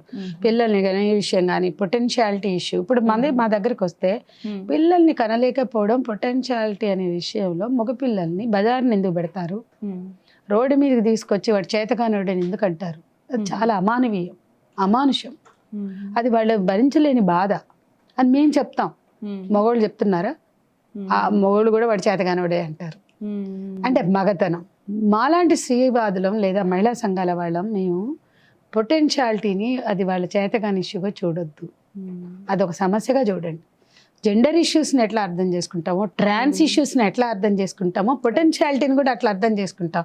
మరి ఇది ఎవరైనా చూస్తారా? ఇది మేము ఇంత సున్నితంగా మేము దీన్ని మాట్లాడాలి. కేసెస్ ఏమైనా బోల్డ్ వస్తాయి మా దగ్గరికి. నేనే తిట్టి పంచాయతీలు చేసి వాళ్ళని బజార్ని ఎందుకు పెట్టారు అంటే ఒక కేస్ స్టడీ లాగా చెప్పాలి. ఒక కేసులో మాకు అబ్బాయి అంత ఇన్సెన్సివ్ అనిపించలే, అమ్మాయి ఇచ్చినటువంటి ఇన్ఫర్మేషన్ బట్టి. కానీ అమ్మాయి సఫర్ అవుతుంది, ఎందుకంటే భర్తతో కలిసి లేదు. అంటే వాళ్ళిద్దరి మధ్య శారీరక ఆనందం లేదు. అయితే దానికి సఫర్ అవుతుంది కాబట్టి అమ్మాయి చాలా బాధపడి దాన్ని తనదైన పద్ధతిలో పేరెంట్స్కి చెప్పుకుంది. దానికి ఎట్లా హ్యాండిల్ చేయాలో వాళ్ళకి చేత కాక పంచాయతీ పెట్టి గలీజ్గా చేసేస్తారు. అంటే చేతకనోడు అట్లాంటి వాడికి ఎందుకు పెళ్లి చేశారు అని. అది మొత్తం ఆ అబ్బాయి కుటుంబానికి కూడా అవమానకరంగా మారిపోయింది. అక్కడ ఆ అబ్బాయి సింపుల్గా డాక్టర్ దగ్గరికి వెళ్తేనో, ఒక ఆండ్రాలజిస్ట్ దగ్గరికి వెళ్తేనో పరిష్కారమే ఇష్యూ రచ్చ అయిపోయింది. అప్పుడు మేము కోప్పడి, నీకు అబ్బాయితో ఉంటావా అంటే, నాకు ప్రాబ్లం సాల్వ్ అయితే ఓకే అంటే అందరినీ జరిపేసి వాళ్ళని పంపాం. మంచిగా సక్సెస్ అయింది, పిల్లలు పుట్టారు. అవునా? అట్లా మేము కౌన్సిలింగ్ చేసి ఎప్పుడు కూడా పొటెన్షియాలిటీ మగవాడికి అది గర్వమో గొప్పతనమో అని చూడొద్దు. అదొక ఇప్పుడు వేరే వేరే జబ్బులు వేరే వేరే ఇష్యూస్ ఎట్లాంటివో ఇది కూడా అలాంటిది కావచ్చు. సరే అయినా డాక్టర్ దగ్గరికి వెళ్ళినా నీకు పిల్లల్ని కనాలని ఉంటుంది, లేకపోతే నీకు ఇష్టం లేదు, మీరిద్దరు ఫ్రెండ్లీగా విడిపోవచ్చు. మేము ఆడపిల్లలకైనా మగ పిల్లలకైనా విడిపోవడం అనివార్యమైనప్పుడు హింస లేకుండా విడిపోవడం ఎట్లా కరెక్టో చెప్తున్నాం. విడిపోవడంలో కూడా డెమోక్రటిక్గా విడిపోవచ్చు అని చెప్తున్నాం. ఇవాళ మెన్ కమిషన్లు హక్కులను మాట్లాడేవాడు ఎక్కడైనా పొటెన్షియాలిటీ ఇష్యూ ఎత్తుకున్నాడా మేము మాట్లాడుతున్నాం. అది వాళ్ళ సమస్యగా గుర్తించండి, వాళ్ళకి చేయూతనివ్వండి. ఎంత బాగా చెప్తాం తెలుసా, ఆ ప్రాబ్లం అందరితో చెప్పడం కాదు, అతనికి మోరల్ సపోర్టివ్, అతనికి ధైర్యం ఇవ్వు, హీ విల్ కమ్అట్ ఫ్రమ్ దట్ అని. అంత మంచిగా ఎవరైనా మగవాళ్ళు చెప్తున్నారా? అంటే నేను చెప్తున్నా మగతనం పిల్లల్ని కంటే గొప్పతనం, మగతనం, పురుషత్వం రేపులు చేస్తే గొప్పోళ్ళు అవుతారు, కానీ పిల్లల్ని కనలేకపోతే గొప్పోళ్ళు గారు. మీరు చూడండి, ఇంత చెత్త సంస్కృతి మనం పెట్టుకుని ఆడవాళ్ళని బాధ్యులను చేస్తాం. ఆడవాళ్ళని కాదు, ఎవరిని బాధ్యులు చేయదు. మనుషులు మానవీయ విలువలను పెంచుకోవాలి. ఇంకొకటి మేడం, ఇప్పుడు మీరు ఎంత దాదాపు 44 ఏళ్ల పాటు ఒక ఉద్యమంలో ఉన్నారు. మీరు ఉద్యమం స్టార్ట్ చేసినప్పటికీ, అంటే మీ చైల్డ్హుడ్ నుంచి ఇప్పటికి చూస్తే ముఖ్యంగా అత్యాచార ధోరణుల్లో చాలా భయంకరమైన మార్పులు చూస్తుంటారు. ఒకప్పుడు ఈ స్థాయిలో కేసులు లేవు, లేకపోతే బయటికి రాకపోవచ్చు. ఇప్పుడు చిన్న చిన్న పిల్లల మీద చాలా క్రూయల్గా అత్యాచారాలు మనం చూస్తున్నాము. వీటికి ప్రధానమైన రూట్ కాజు ఎక్కడుంది అంటే సింపుల్గా ఏం చెప్తారు? ఎక్స్పోజర్, పోర్న్ కల్చర్కి కానీ సెక్స్ పట్ల కానీ, అట్లాగే ఈ ఎక్స్పోజరు ఒకటి హార్మోన్స్. ఇప్పుడు బాడీ అంటూ ఉన్నాక హార్మోన్స్ సహజం. అమ్మాయిని చూస్తే కుచుకుచోతాయి, అబ్బాయిని చూస్తే కుచుకుపోతాయి. కలిగిన ఫీలింగ్లకి పేర్లు పెట్టేస్తారు సినిమా వాళ్ళు. అది తొలి ప్రేమ, తొక్కలో ప్రేమ అని ఏముంటుంది. ఈ కాన్సెప్ట్స్తో సగం మంది నలిగిపోతున్నారు, హింసలోకి వెళ్ళిపోతున్నారు. తర్వాత ఎట్లయినా అనుభవించితే చాలు అది నాది అవుతుందనే కాన్సెప్ట్. సరే హీరోలే చెప్తారు, నాది అనుకోవడానికి తీసుకుపోయి అడవిలో కట్టేయడం, బూత్ బంగ్లాల్లో కట్టేయడం.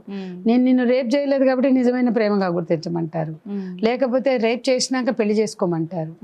ఇటువంటి చెత్త ఆలోచనలని, అంటే ఫ్యూడల్ భావజాలం, ఆధునిక భావజాలం రెండూ కలిసి హింసను పెంచి పోషిస్తున్నాయి అనడానికి అనేకం.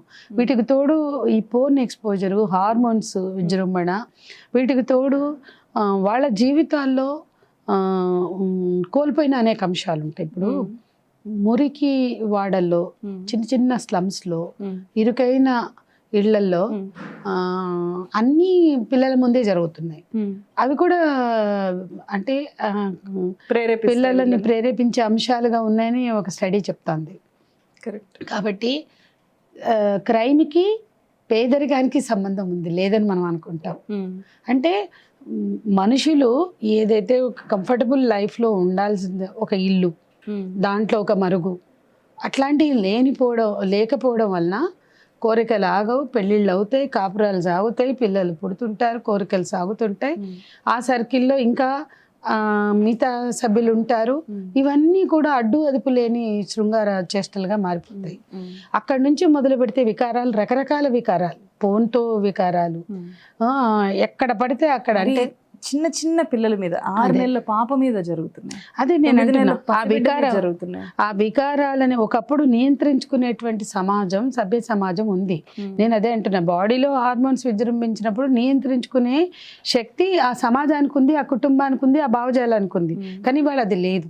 ఎక్కడైనా వాటిని వెలగక్కాయి, వాటిని వ్యక్తం చేసాయి అనేటువంటిది. అంటే ప్రతిదీ కూడా సాధించుకో, ప్రతిదీ పొందు, పలానా వస్తువు కావాలి పొందు, పలానా ఫోన్ కావాలి పొందు, పలానా కోరిక కావాలి తీర్చుకో. ఆ భావజాలం పెరిగింది, దాని ప్రభావం కూడా ఉంది. అంటే ఏదైనా అనుభవించు, ఏదైనా సాధించుకో. అంటే ఒక మంచికి, ఒక ఆశయానికి సాధించుకోవడం కాదు, క్షణికమైనటువంటి విషయాలకు కూడా దిగజారుతున్నారు. తల్లిని చంపాడు 100 కోట్ల ఆస్తి కోసం. మనం చూస్తున్నాం అత్యాచారాలు ఇంత పెరగడానికి కారణం కామడిఫికేషను. స్త్రీల శరీరాలు అంటేనే లైంగిక అవసరాలు తీర్చే కూర్పులు. స్త్రీల అవయవాన్ని వీళ్ళు ఎలా పోర్ట్రే చేశారంటే, పురుషుడి వాంఛని, లైంగిక వాంఛని తీర్చేటువంటి అవయవాల కుప్ప ఆమె శరీరం. అందుకే ఆమె శరీరం, ఆ పసిపాప శరీరమైన ఆ ముసలవ్వ 87 ముసలవ్వని రేప్ చేశారు అడవి ప్రాంతంలో. రోజు చూస్తున్నాం వృద్ధులు కూడా, మొన్న ఒక వృద్ధురాలను చేశారు. ఏపీలో నైటు దొడ్లో కట్టేసిన గేదెని 4 తాళ్లతో కట్టేసి 4 సామూహిక అత్యాచారం చేశారు. మేకని చేశారు. అంటే ఇక్కడ ఇప్పుడు తప్పు ఆ చేసిన వ్యక్తులది మాత్రమే కాదు, చాలా రకాల, మీరు ఇందాక చెప్పినట్లు చాలా రకాల ప్రభావాలు ఉంటాయి అని అనిపిస్తుంది. ఈ చర్చ వచ్చిన ప్రతిసారి కూడా కొన్ని కామెంట్స్ చూస్తుంటా నేను ఇట్లాంటి వీడియోస్ చూసినప్పుడు. సెక్స్ని లీగలైజ్ చేయాలి అని చెప్పి, ప్రాస్టిట్యూషన్ని లీగలైజ్ చేయాలి, ముఖ్యంగా ఇది మెయిన్గా ప్రాస్టిట్యూషన్ని లీగలైజ్ చేయాలి మన దేశంలో, అప్పుడే వాడికి ఖచ్చితంగా పెళ్ళి మాత్రమే చేసుకుంటే సెక్స్ దొరుకుతుంది అనుకోకుండా వాడు ప్రాస్టిట్యూషన్ లీగలైజ్ చేస్తే, చాలా కంట్రీస్లో అదే జరిగింది కాబట్టి వాడు సాటిస్ఫై అవుతాడు, అప్పుడు ఇట్లాంటివి జరగకుండా ఉంటాయి అనేది ప్రధానంగా వినిపిస్తూ ఉంటుంది. దాన్ని ఎట్లా చూస్తారు? అంటే అక్కడ కూడా ప్రాస్టిట్యూషన్లో కూడా స్త్రీ ఎక్స్ప్లాయిటేషన్ ఉంటుంది, మనం అంత ఈజీగా అక్కడ లేదు అనుకోవద్దు. ఈ వీళ్ళు పురుష నేరస్తులు బెరగకూడదు అనే కోణంలోంచి అడుగుతున్నారు తప్ప స్త్రీల శరీర హింస ఉండదు అని కాదు. మీరు చూడండి, పురుష నేరస్తులు పెరగకూడదు, పురుష రేపిస్టులు పెరగకూడదు అనే దానికాడే ఆ పాయింట్ని తెస్తున్నారు. కానీ స్త్రీల శరీరాల మీద హింస జరగదు, లైంగిక హింస ఉండదు అని గ్యారంటీ ఇస్తారా ప్రాస్టిట్యూషన్లో? వాళ్ళకి ప్రొటెక్షన్ ఉందా? వాళ్ళకి హక్కులు ఉన్నాయా? అందుకే లీగల్ గా చేస్తే, లీగల్ చేసినా లేవు, లీగల్ చేసినతో పాటు లీగల్ గా చేయాలి. గతంలో మన రాజుల కాలంలో వేశ్య వృత్తి అనేది ఉండేది కాబట్టి అప్పుడు అత్యాచారాలు లేవు. ఇలాంటి ఒక వాదన జోగిని వ్యవస్థ, జోగిని బసవని మాతమ్మల వ్యవస్థ నుంచి అన్నిట్లో కొన్ని కులాల వాళ్ళే అభివృద్ధికి అంకితం చేయబడ్డారు, కొన్ని కులాల వాళ్ళే ఎక్స్ప్లాయిటేషన్ గురయ్యారు. ఫ్యూడల్ సమాజంలో స్త్రీల ఎక్స్ప్లాయిటేషనే, ఆధునిక సమాజంలో థాయిలాండ్ ఎకానమీ, థై ఎకానమీ అంటారు, అట్లాగే తూర్పు ఆసియా టైగర్లు అంటారు ఈ దేశాలని, అక్కడ లీగలైజ్ అయింది. అయితే ఆ స్త్రీల జీవితాలను కనుక మనం కదిలిస్తే ఆ కథనాలు కూడా ఉన్నాయి. ఇక్కడ కూడా ఉంది కదా, ఇప్పటికి ఇక్కడ కూడా ఒకవైపు ప్రాస్టిట్యూషన్ జరుగుతూనే ఉంది, అదే నేను బలవుతూనే అలా అని లేదని ఎవరు చెప్పలేరు, అన్ని విధాల జరుగుతుంది, అవి కొనసాగుతున్నాయి. ఇలా జరుగుతూ ఉన్నప్పుడు లీగలైజ్ చేయడం వల్ల ప్రత్యేకంగా జరిగే నష్టం ఏమైనా? అదే నేను అంటున్నాను, ప్రాస్టిట్యూట్స్ తయారై ఎక్కడికక్కడ వాళ్ళ వృత్తిని కొనసాగిస్తున్నప్పుడు లీగలైజ్ చేస్తే అది మేలు జరుగుతుందేమో, అది హింసని తగ్గిస్తుందేమో అనేది ఒక వాదన. కానీ ఇక్కడ వృత్తిగా లేదండి, మన దగ్గర ఒకప్పుడు జరిగింది కానీ వృత్తిగా తగ్గిపోయింది. బట్ చాలా చోట్ల ఉంది, అది ఆన్లైన్ కి ప్రాస్టిట్యూషన్ ని ఎలా రుద్దుతున్నారు, ఇండస్ట్రీ లాగా కూడా ఇండస్ట్రీగా మారింది. ప్రాస్టిట్యూషన్ ఒక ఆదాయ వనరుగా, ఆదాయ మార్గంగా మార్చి పెట్టారు. అయితే ఇక్కడ మేమేమంటున్నామంటే, ఏ సమాజమైనా కొన్ని హక్కులు, స్వేచ్ఛను కలిగి ఉండాలి. ఏంటి అంటే పెళ్లి చేసుకునే స్వేచ్ఛ, విడాకులు పొందే స్వేచ్ఛ, ఎన్ని పెళ్ళిళ్ళు అనేది లెక్క కాదు. అంటే నా ఉద్దేశం, ఆ స్త్రీ పురుషులకు కుదరదు, కొన్నప్పుడు ఇంకో పెళ్లి చేసుకునే స్వేచ్ఛ వాళ్ళకు ఉంటే, అక్కడ విడిపోయి ఇంకో పెళ్లి చేసుకునే స్వేచ్ఛ వాళ్ళకు ఉంటే అక్కడే వాళ్ళకి కావాల్సింది వాళ్ళకి దొరుకుతుంది. మనం ఇంకో వైపుకి వెళ్ళక్కర్లేదు. ఇప్పుడు నేను యూరోపియన్ సమాజాలు చూశాను, అమెరికా సమాజాలు చూశాను, చాలా దేశాలకు వెళ్ళాం, స్కాండినేవియన్ కంట్రీస్ వెళ్ళాం, అక్కడ ఏ నిబంధన లేదు. హింస కూడా ఎందుకు తగ్గింది, రేపులు కూడా ఎందుకు తగ్గినాయంటే వాడికి ఎప్పుడు పెళ్లి చేసుకోవాలి, లేదా ఎవరితో జత కలిసి, అంటే అదే లివింగ్ టుగెదర్ కావచ్చు, పెళ్లి కావచ్చు, బ్రేకప్ కావచ్చు, మళ్ళీ ఇంకో రిలేషన్ లోకి ఎంటర్ కావచ్చు, అందులో స్వేచ్ఛ ఉంది, అందులో ఇద్దరి అంగీకారం, మ్యూచువల్ కన్సెంట్ తో జరగాల్సినవి జరుగుతూనే ఉన్నాయి. నేనేమంటున్నానంటే దానికి మనం వ్యభిచారం వైపుకి వెళ్లే కన్నా మ్యూచువల్ కన్సెంట్ తో ఉండడం అనే అంశం పట్లే దృష్టి పెట్టాలి. వ్యభిచారం అంటే అక్కడ ఇంకో ఎక్స్ప్లాయిటేషన్ కొనసాగుతుంది, ఏ ఆధునిక కాలంలో అయినా ఆనాటి కాలంలో అయినా అది ఎక్స్ప్లాయిటేషనే. కాబట్టి వ్యభిచారం వైపు తీసుకెళ్లే కన్నా ఒకటి పెళ్లి చేసుకునే స్వేచ్ఛ, విడాకులు పొందే స్వేచ్ఛ, అదే సమయంలో లివింగ్ టుగెదర్ అంటే వాళ్ళ జీవితాల్లో వాళ్ళ కంఫర్ట్స్ని బట్టి, వాళ్ళ నిర్ణయాలను బట్టి వాళ్ళు మెదిగే అవకాశం వాళ్ళకు ఉంటే వాళ్ళు బాధ్యత వహించాలి. దానికి ఎవరిదో బాధ్యత కాదు, వాళ్ళే, అది స్త్రీ పురుషులదే అవుతుంది. దాన్ని మనం ఆ కల్చర్ని పెంచాలి. ఇప్పుడు స్కాండినేవియన్ కంట్రీస్లో జీరో రేప్, జీరో హింస, ఎందుకు 1% కూడా లేదు. ఎందుకు అంటే అక్కడ పెళ్ళైనా విడాకులైనా వాళ్ళ వ్యక్తి స్వేచ్ఛకు సంబంధించిన అంశం. ఆ వయోపరిమితి తీరాక అది వాళ్ళకి సంబంధించిన ఇష్యూ. అందుకని నేనేమంటే పిల్లల హక్కులు మనం గుర్తించి పిల్లల్ని బాధ్యతగా పెంచి Scandinavian countries child oriented governments madam. పిల్లలకి నేను అంటున్నా ఎలా పిల్లలు పెంచితే సమాజ సంపద. సమాజము అలా ఉంటుంది పిల్లలు నేను అనేది ఏంటంటే అన్ని సమాజం, ఈవెన్ ఇంగ్లాండ్ లో కూడా పిల్లలు సమాజ సంపద. పిల్లల కుటుంబం పెంచడంలో ఫెయిల్ అయితే వెంటనే ప్రభుత్వం దిగుతుంది. అంటే పిల్లలు ఉంటే తల్లిదండ్రుల సంరక్షణలో ఉండాలి లేదా ప్రభుత్వ సంరక్షణలో ఉండాలి, వాళ్ళు విలువలతో పెరగాలి. అయినా సరే వాళ్ళకి స్వేచ్ఛ ఉంది. ఏది ఇప్పుడు హార్మోన్స్ విజృంభిస్తాయి కాబట్టి ఎవరిని రేపు చేద్దామని చూడకుండా వాడికి ఫీలింగ్ ఉంటే నచ్చిన అమ్మాయి లేదా ఇష్టపడిన అమ్మాయితో వాడు వెళ్ళగలుగుతున్నాడు కదా. మనకు అది కూడా లేదు కదా, మనకు అది కూడా లేవు. రకరకాల పేర్లు పెట్టి కట్నం ఇచ్చుకోవాలా, కట్నం తీసుకోవాలా, కులాలు చూసుకోవాలా, పెళ్ళిళ్ళు చేయాలా, హంగామాలు చేయాలా, ఆడంబరాలు చేయాలా, కోట్లు ఖర్చు పెట్టాలా, లక్షలు దావతులు ఇవ్వాలా, వీటి అన్నిటి చుట్టూ పెళ్లిని ముడిపెట్టి ఆ పెళ్లిని వాయిదా వేసి ఈ లోపల నువ్వు రేప్ చేసుకోరా అంటే అదే దీనివల్ల పెళ్ళి అనేది అందరు అబ్బాయిలకి అందుబాటులో లేని వ్యవహారం అయిపోయింది. చాలామంది రాస్తున్న కామెంట్స్ ఏంటంటే నార్మల్ అబ్బాయికి ఈరోజు ఒక అమ్మాయి దొరకాలి అంటే చాలా కష్టం, పెళ్లి చేసుకోవాలి అంటే చాలా కష్టం. ఎందుకంటే అమ్మాయి వైపు వాళ్ళు కూడా చాలా ఎక్స్పెక్టేషన్స్ ఎక్కువ ఉన్నాయి. ఒక సాఫ్ట్వేర్ ఇంజనీర్ అయితేనో ఒక గవర్నమెంట్ ఎంప్లాయ్ అయితేనో అమ్మాయిని ఇస్తారు, కానీ భూమి లేనోడికి, ఉద్యోగం లేనోడికి బాగా చూసుకుంటాను, చాలా ప్రేమగా చూసుకుంటాను అంటే కూడా ఎవరు ఇవ్వరు. అదేనమ్మా, అది వస్తువు విలువకు మాత్రమే, వస్తువుకి ధనానికి మాత్రమే విలువనిచ్చే సంస్కృతికి బాధ్యతలు చేయాలి. అది ఆడవాళ్ళకి ఉందా మగవాళ్ళకి లేదా అంటే అసలు వస్తువులకి ధనానికి ఆస్తులకి విలువనిచ్చే సంస్కృతి ఇక్కడ ఉంది. దానికి సిగ్గుపడండి ముందు. ఈ దేశంలో ఆస్తులకి, అంతస్తులకి, కులాలకి, వస్తువులకి, బంగారాలకి మాత్రమే విలువ ఉంది. అది ఆడవాళ్ళైనా అదే చేస్తున్నారు, మగవాళ్ళైనా అదే చేస్తున్నారు. కేవలం ఆడవాళ్ళు మాత్రమే ఇవి డిమాండ్ చేయట్లా. ఇవి ఉన్న వాళ్ళకే ఇస్తామని ఆడవాళ్ళే అంటలా, ఉన్నోళ్ళనే చేసుకుంటామని మగవాళ్ళు కూడా అంటున్నారు. కాబట్టి వస్తువులు అదే మరి స్త్రీలదే మనం పాయింట్అవుట్ చేస్తున్నాం. కానీ వస్తువులకి, వస్తుమయ సంస్కృతికి విలువనిచ్చేది, ఆస్తులకి, కులాలకి విలువనిచ్చే సంస్కృతి ఉన్న చోట ఆడవాళ్ళు కూడా అవే కోరతారు కదా. అవి వాళ్ళు వేరే కోరరు కదా. అంటే ఆడవాళ్ళు డబ్బు లేకపోయినా పర్లా, కులం లేకపోయినా పర్లా, ఉద్యోగం లేకపోయినా పర్లా, వ్యాపారం లేకపోయినా పర్లా, ఎవడైనా బోడైతే చాలు అనుకోవాలా? అనుకోరు. ఎందుకంటే అవన్నిటికీ విలువ ఉంది కాబట్టి ఆడవాళ్ళు కూడా అవే కావాలంటారు. సాఫ్ట్వేర్ ఇంజనీర్ ఉండాలి, డబ్బులు. వ్యవసాయం చేసేవాడికి పిల్లనివ్వరు. అది ఎందుకుంది? అవును, వ్యవసాయం చేసేవాడికి ఇవ్వడు. ఎందుకుంది అంటే వీడికి మాత్రమే విలువ ఇచ్చే సంస్కృతి మనమే కదా పెట్టింది. వాడు సాఫ్ట్వేర్ అయ్యి ఉండాలి, వాడు అమెరికాలో ఉండాలి, లేకపోతే వాడు హైదరాబాద్లో ఫ్లాట్ కలిగి ఉండాలి, ఇంకోటి ఉండాలి. సో ఈ విలువల్లో ఆడవాళ్ళు కూడా అనివార్యంగా భాగం అవుతారు అనేది మనం అర్థం చేసుకోవాలి. అలాగే ఇంపార్టెంట్ పేరెంటింగ్ ఎలా ఉండాలి, ఇది చాలా అవసరమైన ప్రశ్న మేడం. ఎట్లా ఉంటే ఒక ధైర్యవంతులైన పిల్లల్ని, ఒక డైనమిక్ చిల్డ్రన్ని, ఆత్మాభిమానము, ఆత్మవిశ్వాసంతో కూడిన పిల్లల్ని మనం పెంచవచ్చు? ఎట్లా ఉండాలి పేరెంటింగ్, ఎట్లా ఉండాలి? ఫస్ట్ ఏంటంటే పేరెంటింగ్ పవర్ రిలేషన్స్ని చూపించేదిగా ఉండొద్దు. అంటే చాలా మందికి ఇది పెద్ద క్వశ్చన్, నీకైనా నాకైనా ఇంకెవరికైనా. ఈ పిల్లలు మాట ఏంటంటే నాకు కూడా పిల్లలు ఉన్నారు కాబట్టి అదే నాకు చాలా అవసరమైన ప్రశ్న. అంటే పిల్లల్ని కంట్రోల్ చేయకపోతే వాళ్ళు అడిగిందల్లా కావాలంటారు, వాళ్ళు అనుకున్నదే చేయాలంటారు.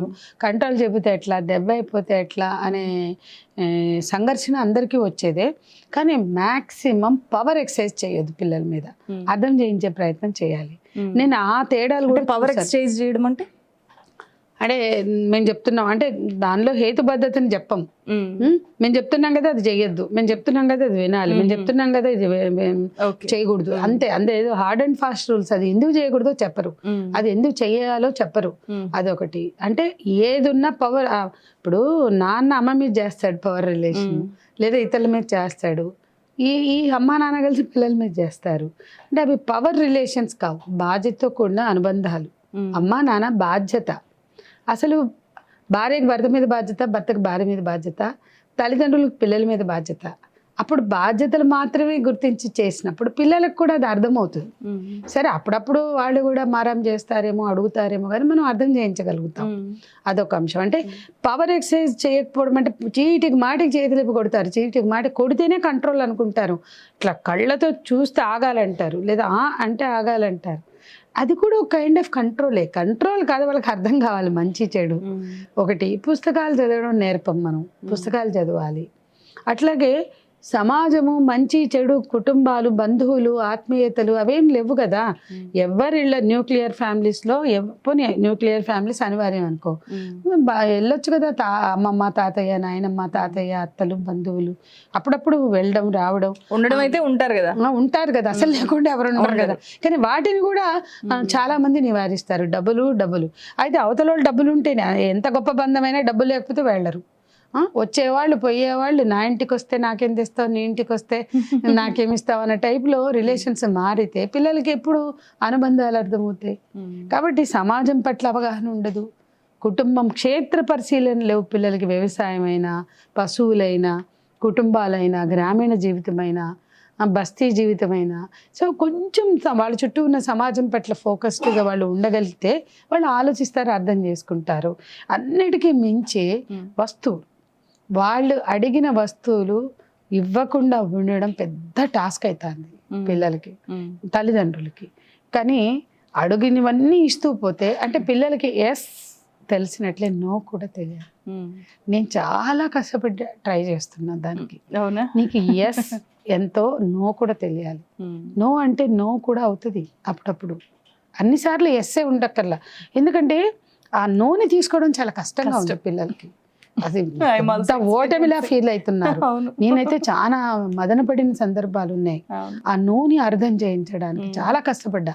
ఫస్ట్ నా నోలు చెప్పాను. నేను నా బాల్యంలో నేను ఎన్ని నోలను తీసుకున్నానో చెప్పాను వాడికి అర్థం అవ్వడానికి. సో తల్లిదండ్రులు కొంచెం ఎఫర్ట్ పెట్టాలి. ఎస్ ఉంటాయి, నో కూడా ఉంటాయి. అంటే డినయల్ ఉంటుంది, గడపగలగాలి. యాక్సెప్టెన్సీ ఉంటుంది, డినయల్ ఉంటుంది. అంటే కొంచెమైన హేతుబద్ధతను నేర్పాలి, కొంచెమైన సైంటిఫిక్ టెంపర్మెంట్ నేర్పాలి. వీళ్ళే మూఢనమ్మకాల్లో మునుగుంటారు. ఈ రాయి పెట్టుకుంటే, ఆ రప్ప పట్టుకుంటే, లేకపోతే ఈ పూజ చేస్తే, అది చేస్తే వస్తాయి అన్నాక వాళ్ళే విలువలు నేర్చుకుంటారు. అంటే నేనేమంటున్నా అంటే నువ్వు ఏ మతమైనా, ఏ దేవుడైనా నమ్మొచ్చు, పూజలు చేయొచ్చు, కానీ మానవీయ విలువల్ని మాత్రం కోల్పోవద్దు. పూజలు, మతం నాకు సమస్య కాదు, కానీ వాటన్నిటితో మానవీయ విలువల్ని కనీసం మెయింటైన్ చేయగలిగినప్పుడు పిల్లలు కొంచెం బాధ్యతగా పెరిగే అవకాశం. ఆల్మోస్ట్ చాలా విషయాలు కవర్ చేశాము.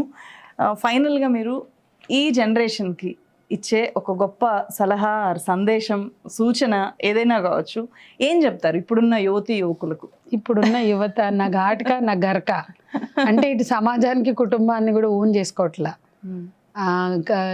సమాజానికి పనికి రాకుండా, కుటుంబానికి కూడా పనికి రాకుండా సెల్ఫ్ సెంటర్డ్గా, సెల్ఫ్ క్రిటికల్గా ఉండట్లా, సెల్ఫ్ సెంటర్డ్గా ఉంటున్నారు. నాకేంటి ఏమన్నా కానీ ఆఖరికి అల్టిమేట్గా నాకేంటి, మస్త్ కరో మజా కరో. అంటే జీవితం అంటే మన సుఖం, మన సంతోషం, నేను నా అనేది కాదు. మనం ఉంటాం అందులో, మన చుట్టూ సమాజం ఉంది, మనుషులు ఉంటారు, కుటుంబం ఉంటుంది, స్నేహాలు ఉంటాయి, మంచి చెడులు ఉంటాయి. అది అర్థం చేసుకుని బతకాలి, ఆ విలువల్ని అర్థం చేసుకుని బతకాలి. సెల్ఫిష్నెస్లో ఏముండదు. నువ్వు ఎంత సెల్ఫ్ సెంటర్డ్గా ఉన్నా అసంతృప్తి నిన్ను వెంటాడుతూనే ఉంటుంది. కాబట్టి హింస లేని కుటుంబాలు ఉండాలి, హింస లేని జీవితాలు ఉండాలి, హింస లేని శరీరాలు ఉండాలి, హింస లేని హృదయాలు ఉండాలి. ఇవన్నీ సాధ్యం ఎప్పుడైతాయి అంటే మనిషిని నిజంగా ప్రేమించగలిగినప్పుడు, గౌరవించగలిగినప్పుడు, ఆ స్వార్థాన్ని, ఆ సెల్ఫ్ సెంటర్ని వదులుకొని మన చుట్టూ ఉన్న సమాజాన్ని ఆబ్జెక్టివ్గా చూడగలిగినప్పుడు. అట్లా చూడాలి అని నేను ఈ సమాజానికి, ఈ యువతకి నేను కోరుతున్నా. ఆత్మస్థైర్యం కోల్పోయి సెల్ఫ్ సెంటర్డ్నెస్లో నాకు సుఖం దొరకలే, నాకు సంతోషం దొరకలే, నాకు బంగ్లా దొరకలే, నాకు కారు దొరకలే, లేకపోతే నాకు అది దొరకలే, ఇది దొరకలే అని అసంతృప్తితో బతికే కన్నా ఉన్న దాంట్లో తృప్తిపడి నీతో ఉన్న మనుషులతో ప్రేమగా ఉండి, ప్రేమని ఇచ్చి ప్రేమని పొందుతూ ఏవైనా ఎదుర్కోవచ్చు. అది అర్థం చేసుకుని జీవించాలి. చాలా గొప్ప సందేశం మేడం. నాకేమనిపిస్తుందంటే మొత్తం మన డిస్కషన్ అంతా చూసిన తర్వాత ఒక గొప్ప పుస్తకం చదివిన ఫీలింగ్ వస్తుంది. నాకు తెలిసి చూస్తున్న మీకు కూడా అలాంటి ఫీలింగే వచ్చుంటుంది అని అనుకుంటున్నాను. మీకు ఎలా అనిపించింది? చాలా విషయాలు గుర్తు చేసుకొని చెప్పారు. ఈ సంభాషణ ఎట్లా అనిపించింది? తులసి, నువ్వు ఒక్కొక్కటి అడుగుతుంటే నేను చాలాసార్లు మాట్లాడింది కూడా కొన్ని మాట్లాడాను ఈరోజు. నాకేమనిపించిందంటే ఎన్నేళ్ళ జర్నీ తర్వాత నేను యాక్చువల్గా 79లో ఉద్యమంలోకి వచ్చాను. 50 ఏళ్ళు దాటిపోయింది. ఈ ఉద్యమ జీవితంలో మాకు అర్థమైన కొన్ని విషయాల్ని ఈ సమాజానికి అర్థం చేయించే ప్రయత్నంలో మేము 1-to-1 పర్సన్స్గానే చేసుకుంటూ వెళ్ళాం. అందుకని మీరు ఇందాక అడిగినట్లుగా కొన్ని చాలా మందికి తెలియదు కూడా. వ్యక్తిగతంగా చెప్పుకోవాలని కూడా మేము అనుకోలేదు. కానీ ఒక జర్నీ తర్వాత, ఒక 50 ఏళ్ల ప్రయాణం తర్వాత నేను 60కి వచ్చాను, దగ్గరకు వచ్చాను. ఇప్పుడు నా అనుభవాలని రంగరించి ఇది మా జీవితం, ఇది మేము ఫీల్ అయిన బాధ్యత, సమాజం పట్ల, కుటుంబం పట్ల, మనుషుల పట్ల, మా పట్ల మేము ఆలోచించిన తీరు ఇది, మేము బాధ్యతగా వ్యవహరించిన తీరు ఇది, మమ్మల్ని అర్థం చేసుకోండి అని చెప్పే అవకాశం నువ్వు ఇచ్చావని నాకు చూడాలి మేడం. దీన్ని నాకు కలిగిన ఫీలింగే చూస్తున్న వాళ్ళకు కూడా కలిగి ఉంటుంది అని నేను నమ్ముతున్నాను.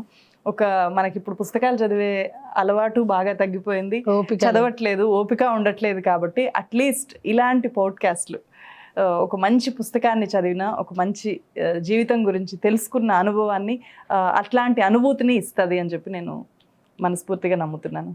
Thank you so much. Thank you Tulasi. Thank you.